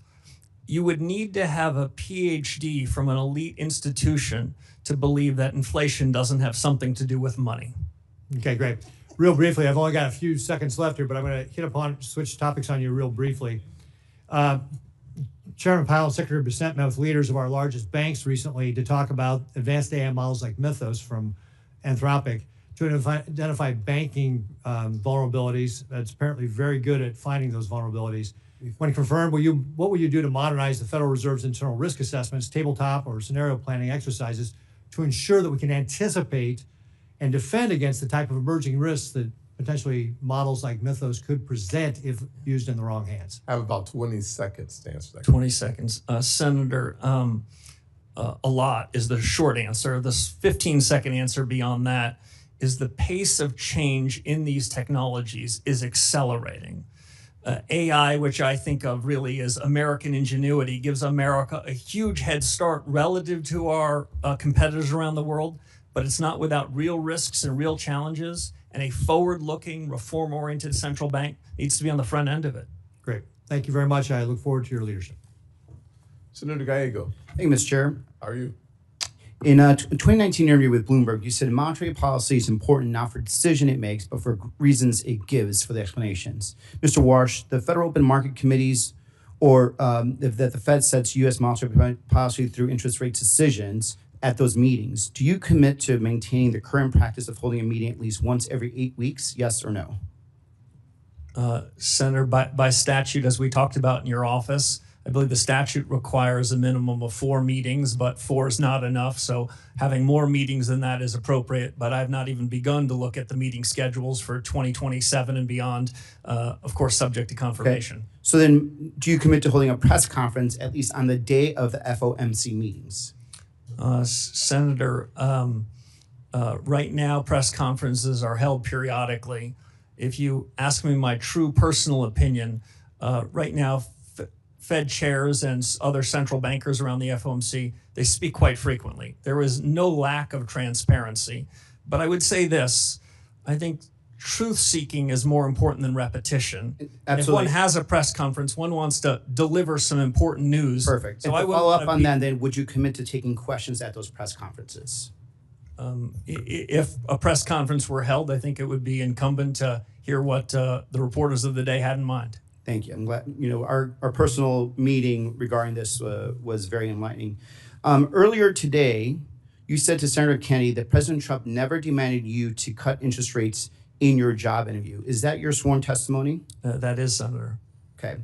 Well, someone here is lying then, because it's either you or President Trump. Because in an interview with the Wall Street Journal of December 12th, President Trump confirmed that he pressed you on your commitment to support interest rates cuts. And I quote, during a 45-minute meeting with Warsh on Wednesday at the White House, the president pressed Warsh on whether he could trust him to support interest rate cuts if he were chosen to lead the central bank. According to people familiar with the meeting, Trump in the general interview confirmed that, repeating, Mr. Chairman, I'd like to enter for the record the Wall Street Journal article, December 12th. Trump says he's leaning towards Warsh or has it to lead the Fed. So, this brings up an issue of credibility at this point. Who's lying here? Is it you or the president? Because the president confirmed that he did ask you to cut interest rates. Senator, there's of course a third alternative. You cite a couple of reporters for a leading financial newspaper.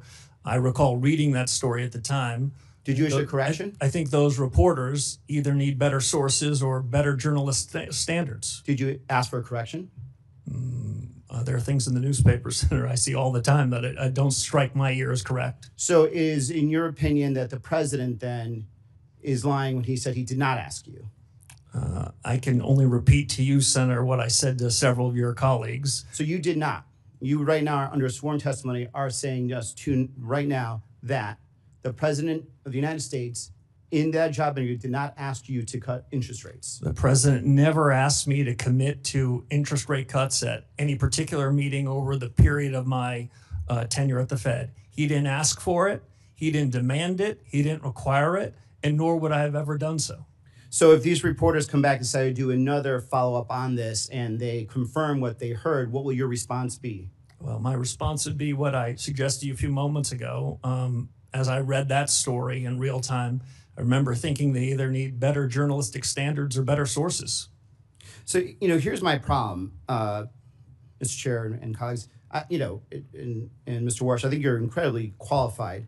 A lot of us are actually worried about the integrity of the Federal Reserve. We're worried about what this means for the economic markets, and we're worried about what this means for inflation.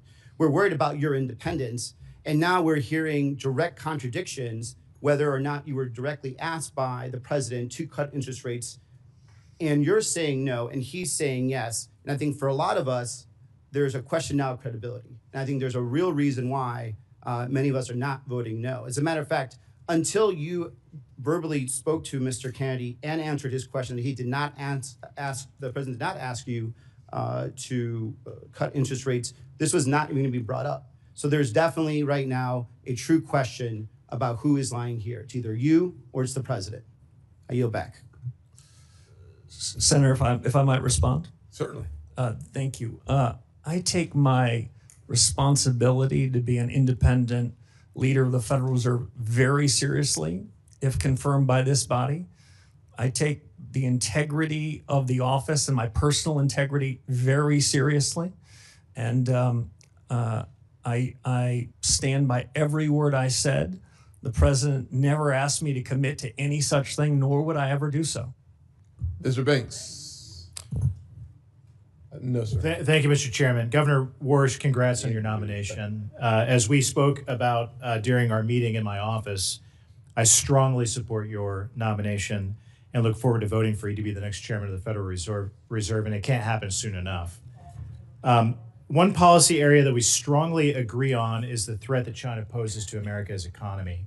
In fact, you've written publicly that China is deliberately positioning its financial system to rival U.S. leadership and actively working to elevate its currency on the global stage. Can you talk for a minute about how the Federal Reserve reinforces the strength of the U.S. dollar as the world's reserve currency in the face of that challenge? Sure. Senator, it's great to see you again. We talked about some of these issues of the G2 rivalry, the rivalry between the U.S. and China in your office. If confirmed as chairman of the Federal Reserve, I will then have to say that it's the Treasury Secretary's business to talk about the dollar. It's the Fed chairman's business to talk about interest rates. But I think I can say this quite comfortably. The dollar is the linchpin of the global economy. The United States and the Federal Reserve is a beneficiary of the strength of the dollar. The U.S. financial system is the most important financial system in the world, and the central bank's been charged with really important responsibilities in overseeing it and supervising it. There are risks to the U.S. position in the world, including economic. The economic statecraft agenda led by Secretary Bessent and Secretary Rubio is an important one. On that, the Fed will play a supporting role in ensuring that the financial system is as safe as it can be, and work with them, because it's outside of the conduct of monetary policy, to ensure the U.S. is on its front foot and in a position of strength during this period of rivalry between the U.S. and another nation around the world. What are some of those? I understand the role of the Treasury Department versus the Fed, but what are the most important steps that the Fed can take to reinforce confidence in the U.S. dollar? Deliver stable prices, Senator. Deliver an economy that improves from here even further, where real take-home pay moves up, where inflation falls, and the U.S. economic growth potential is the best in the world. I mentioned earlier, Senator, something that I really do believe. AI is a testament to American ingenuity. The United States is the best positioned country in the world to take advantage of it so that the U.S. economy, U.S. workers benefit from it. That the U.S. is in a better position than anyone else, but it's filled with challenges, geopolitical challenges, technology challenges. So the sooner that we can hit the ground running on reform agenda, the better. You wrote in an op-ed in 2021 in the Wall Street Journal that I recommend everyone reads. It's one of the reasons that I wholeheartedly support you, because of it says a lot about you in this op-ed. But you talked about how the PRC is actively promoting its digital yuan currency with the explicit goal of creating an alternative payment system that sidesteps U.S. sanctions. You've been very clear that China's not playing by the rules. China is buying over 80% of Iran's sanctioned oil in Chinese currency through Chinese banks, completely outside SWIFT. The Iranian government says it is charging ships to transit the Strait of Hormuz and collects payments via crypto and Chinese currency. What tools does the Federal Reserve have to defend the dollar's role as countries route payments through the Chinese financial systems to do business with Iran and other adversaries? Yeah, Senator, thank you. As we talked about before, monetary policy is independent. But outside of monetary policy, the Federal Reserve can be working hand in hand with the rest of the government. The Federal Reserve is independent inside of government, not independent of government. What the U.S. can do with respect to the dollar is have a more robust payment system. The Fed has a number of payment systems that most financial participants in the world use. I would say they all are in need of substantial reform. There's a system called Fed Now, which some describe as Fed Yesterday. There's a series of new technologies that the Fed needs to oversee and needs to architect so that the payment system in the U.S. is the safest, most efficient, most capable in the world. Otherwise, we'll be losing to adversaries around the world in being the linchpin of the global economy. Thank you. Your leadership is so important, and it's important right now. We need you on the job right now, not later, right now. So I look forward to voting for you quickly and seeing you confirmed and getting you on the job. With that, I yield back. Thank you, sir. Senator Blunt Rochester. Thank you, Mr. Chairman Yes, and ma'am. Ranking Member Warren. Also, thank you, Mr. Warsh, for taking the time also to meet with me earlier this week. I share many of the concerns of different committee members about us kind of putting the cart before the horse. And in one regard, it is the whole issue of independence of the Fed. And I know you have made commitments both in your testimony and here today. with us in the process of watching the president try to fire Chairman Powell as well as Governor Lisa Cook, it really raises a lot of red flags for us. Even Justice Kavanaugh said that no president has fired a sitting governor in the 112-year history of the Fed, which was structured to be independent of day-to-day politics, and that it would weaken, if not shatter, the independence of the Federal Reserve. There are a lot of questions here today as well about both ethics and whether or not all the paperwork is in, and even Senator Warren's question about, selling of the assets and whether they will be transparent is something that's important, again, to ensure confidence. And so I shared some of those concerns with you in person when we met, and I share them here for the record. I did have a question. I want to focus on AI, but I did have a question beforehand that I wanted to clarify.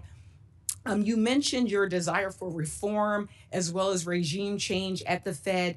Could you just clarify, you didn't mean removing the regional bank presidents whose 5-year terms were just restated and re-upped in December? Senator, I meant policy regime change.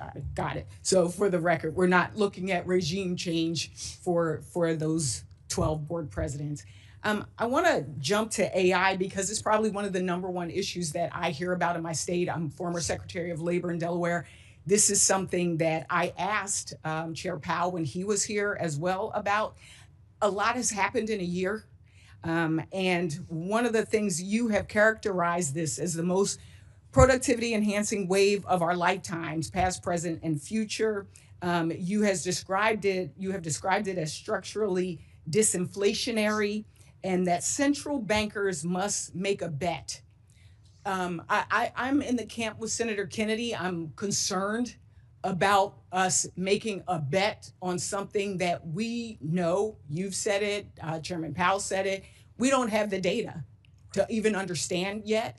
And so my first question is, what happens for policy if that surge doesn't materialize as expected? Yeah. So, Senator, I enjoyed our discussion. I think the essential elements of a new policy for the Federal Reserve is to get access to better data and to dig deeper into the productivity possibilities that can come out of this new investment wave. Today we call it artificial intelligence. 2 years from now we're going to call it business CapEx, and 3 years from now we're going to call it just ordinary business. I think it has two important effects on the conduct of policy. I don't claim to have perfect knowledge of how any of these are going to go, but I do have an intuition that the pace of change is accelerating. I'm sorry, Senator, go ahead. I was just going to ask, how much of your view on interest rates depends on those productivity gains showing up quickly? Yeah, so I think it has two elements. One is the increase in capital expenditures to build data centers and the rest. That will have an effect on demand. That will increase demand. My guess is a few tenths of 1%. But on the supply side of the economy, to increase the potential output of the economy, that could be considerably bigger. We don't know that. We can't bank on that. But considerable work needs to be done by the Federal Reserve in evaluating this productivity wave. As I said before, monetary policy works with long and variable lags. So you have to make some informed judgments. And unlike other people in office, if the judgments are wrong, you've got to call the flag on yourself and correct them. Well, I think there's been a lot of conversation here about concerns that in your record, in your history, you have been hawkish on inflation rates and keeping them low. And now we're looking at AI. What I don't want to see is us use AI as an excuse. Yes. For making good policy. Too much depends on it. Too many families' lives depend on it. And in our conversation, I also talked about the fact that I know Wall Street is going to be okay, but who we're concerned about as well is Main Street. Yeah. Thank you. I yield back. Thank you, Senator. Senator Kramer, you were recognized. Thank you, Mr. Chairman. Thank you, Mr. Warsh, for being here. Thanks for stepping in the gap. Thank you. In fact, I'm a little bit curious as to why you even want to do this. I'm thinking, I don't know. I don't know. Anyway, congratulations on the choice. By the way, with regard to independence, real quickly, I find it curious. In fact, I've often found curious that people expect somebody who's appointed by an elected official has to be confirmed by 100 other elected officials would somehow not have a philosophy. That's what I hear sometimes. Like, why don't we, speaking of AI, we should just have an AI Fed chairman. That way it'd be completely neutral, right? Other than the people that put all the information in the algorithms. Anyway, that said, I think we should not forget that it would be common for a president who believes that interest rates should be lower to want to nominate somebody who has expressed that maybe interest rates could be a little lower, as opposed to the quid pro quo that's being accused of today. So I'm just grateful you're willing to do it. By the way, the other thing about independence that strikes me with regard to the Fed, do you have any idea how often an interest rate decision by the Fed is a 12-0 or a 10-0 vote? Do you have a sense of it? I do, Senator. I'd say over the last 15 years, decisions have been unanimous or near unanimous. As I said to one of your colleagues earlier, I prefer clean memos and messier meetings, and there's nothing wrong with a divergence of opinion. These are very hard calls. Thank you. I don't know when diversity became a bad thing in a room of thinkers, particularly with staggered terms. The other thing, none of this was in my mind that long ago, but the other thing that strikes me is you do have a lot of experience. This is your 20th anniversary, or at least your second anniversary. Have your thoughts changed much or evolved over those 20 years of experience in various areas, not to mention your research and your intellectual and academic writings? I mean, have you evolved a little bit? Absolutely. I'll make 3 points if I can. One is it is essential for the chair of this organization to be open-minded to new ideas. The world is moving fast. The mistake that's common in the economics profession, which Secretary Schultz once described to me when I was telling him that I was thinking about pursuing further studies, he said, it's fine to get a PhD, but make sure that's not the last day you were learning. Too many people in the profession go back to what they learned 30 or 40 years ago. We've got to be open-minded. The world's changing and the facts are changing. To the characterization I heard from some of your colleagues about did my opinions change? My opinions change when the facts change. When interest rates are at zero and the balance sheet is growing and the economy is booming, well, relative to that, I will say I sounded hawkish. In 2018, when the Federal Reserve pushed to raise rates into a financial market meltdown and economic weakening, I said that was a mistake. That was dovish. I expect to have a divergence of views based on the facts on the ground. And if I could just answer one other question you asked about why I want to do this job, I would say I've lived the American dream. I've been the luckiest, most blessed, fortunate person with the greatest teachers. I was a kid from upstate New York in public schools, and I had an opportunity to serve after 9/11. I was walking with a friend of mine who happens to be in this room away from a building near the site of the tragedy. I was walking up Fifth Avenue, and I thought to myself, what am I doing? And so I committed myself to public service then. I did 10 and a half years of public service. I've been grateful for 15 years in the private sector where I've been able to practice my discipline, think anew about things. And the call to service struck again. I'm honored to serve if this body will confirm me. Excellent. I do find it curious that so many people seem to be hung up on the fact that you've been successful even while doing in between bouts of public service, probably a better way to put it. I'm not wealthy, never have been wealthy, and I'm not sure I have much potential to be wealthy, but I have nothing against people who are. That said, real quickly, I do want to talk a little bit about debanking. That has been talked about a whole lot, but speaking of institutions that are dug in, I think there's out of the 22,000 people, there are a lot of them that sort of still believe that reputational risk should be a factor, that reputational risk could be based on out of favor industries. Can you give me a sense of how you plan to attack that, if you will? Politics have no place, not just in monetary policy, but in supervision and regulation. Yes. If central bankers should stand for anything, it's to resist fads, resist trends, call balls and strikes. That's exactly what I would intend to do. I lean hard yes, Mr. Chairman. Thank you, sir. Senator Alsobrooks. Thank you. Good afternoon, Mr. Warsh. And thank you for meeting with me last week. In August of 2025, President Trump tried to fire Fed Governor Lisa Cook for unsubstantiated allegations widely believed to be politically motivated. Thankfully, both a federal district court and the D.C. Circuit Court of Appeals ruled in favor of Governor Cook, preventing her from being fired while the investigation proceeds. This is a landmark test for independence. Now, Supreme Court Justice Brett Kavanaugh said allowing Cook's firing to go forward would weaken, if not shatter, the independence of the Federal Reserve. So I would like to ask you, will you commit to defending Governor Cook's tenure as Chairman Powell has done? Senator, it was a pleasure to meet you in your office and spend time with you. As I said to you then, I'll repeat here to the broader committee. If I stand for anything, it's the Fed should stay in its lane.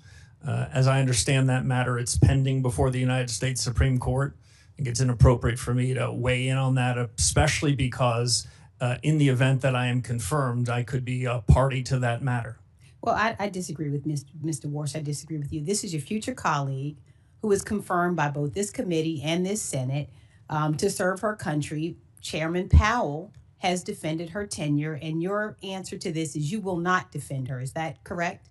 No, Senator, that's not my answer. My answer is there's a pending case before the Supreme Court, the results of which I think we're going to hear about soon. If confirmed by this body, I will follow the Constitution, the Supreme Court law, and the best of the Fed's tradition. Well, let me ask you this then. Do you agree or disagree with Justice Kavanaugh on the Supreme Court, who said that her firing would weaken, if not shatter, the Fed's independence? Do you agree with Justice Kavanaugh? So I took a constitutional law class, but I wouldn't say I'm worthy of being a Supreme Court justice. What I can say is Fed independence means everything to me. And it means, and that's exactly what I would try to do if I'm confirmed. Well, I'd like to move on to the criminal investigation of Chairman Powell. The Trump administration could have taken many off-ramps to end what is a ridiculous exercise. Instead, they have doubled down. U.S. Attorney for the District of Columbia, Jeanine Pirro, sent prosecutors to the Fed last week to continue this circus, and they were turned away. Chairman Powell has said that the administration's investigation is not about any testimony or the renovations of a building, calling these arguments pretext, and he said that the threat of criminal charges is a consequence of the Federal Reserve setting interest rates based on its best assessment of what will serve the public rather than following the preferences of the president. So do you dispute Chairman Powell's assertion that the investigations are pretext for policy disagreements? Senator, as I said with respect to the other case, this is also pending before the courts. I have a ton of confidence in the court's ability to make a final resolution. I'd abide by any judgment of the courts and would follow that judgment in the best of the Fed's traditions. It's difficult. Let me just ask you another question instead. Just a few days ago, bless his heart, President Trump called Chairman Powell a stubborn, incompetent person who he said suffers from Trump derangement syndrome. Now, can you say before this committee that you disagree with this characterization? Yeah, my disagreements with Chairman Powell are about policy, not about personality or personnel. Okay, let me ask you another question about the president. Now, my colleague a moment ago said to you that the president, you said the president has never asked you about lowering interest rates, and you said he never specifically, is the word you use, demanded that you decrease interest rates. Well, did the president generally suggest this to you as well? You know, in my recitation to your colleagues, I wasn't trying to be clever. The president never generally or specifically instructed me, suggested I should commit to any interest rate path whatsoever. Okay, let me go to another point. So if the Senate does not confirm you by May 15th, the president may inject more financial chaos into our economy by illegally attempting to remove Chairman Powell and installing someone else until your confirmation. Now, the law is quite clear here. If there is a vacancy, the current chairman continues to serve as chair pro tem until the Senate confirms a replacement. But the Trump administration is gearing up to fight this assertion. And I expect every financial leader and reporter is watching your words right now, which can move markets. So I'd like to give you an opportunity to reassure them. Do you agree that the law requires the current Fed chair to continue serving as interim chair while this replacement is confirmed? So I haven't been advised on that. I will say this. I was a summer associate for 8 weeks at a law firm, and that was the extent of my legal career. I'm certainly Okay, not last capable of defining whether the Vacancy Act applies to the Federal Reserve or not. Thank you. Yes, ma'am. Senator Bernie Moreno. Mr. Chairman, thank you for the honor of going last. I know that's normally reserved for people with much more status than I have, so I appreciate that very much. Mr. Chairman, I'm going to read something here for a second. Mr. Chairman, it's clear that Mr. Warsh is tremendously accomplished. He is committed to strong capital standards, effective supervision, and meaningful market discipline. He knows unequivocally that the Fed must be independent, non-ideological, and nonpartisan. And for this reason, I am proud to support his nomination. I wish I had said those words, but those are the words of Senator Chuck Schumer when he voted to confirm you, in fact, introduce you. So I would like to enter that into the record. As they say, there's nothing wrong with that, but it looks like Democrats used to love you at one point. What changed? The Senator, I don't know. You didn't catch the Seinfeld reference, so it's just proof that you did not watch the show. All right. Let me ask you some quick rapid-fire questions. I know people have enjoyed being here this long, but maybe not others. A lot has been said, and I think it's important, on the plight of working Americans when it comes to being able to afford the basic elements of what it means to be somebody here who's successful in the working class. Are working class Americans better off or worse off than they were 3 years ago? The aggregate statistics show improvement, but I do want to suggest with better Fed policy, I think the improvement can be stronger. No, clearly. But we're not done and we have a long way to go. But if you're somebody who's an average working American today in 2026, you're better off than you were 3 years ago, because 3 years ago, you were getting demolished by generationally high inflation. Is that true?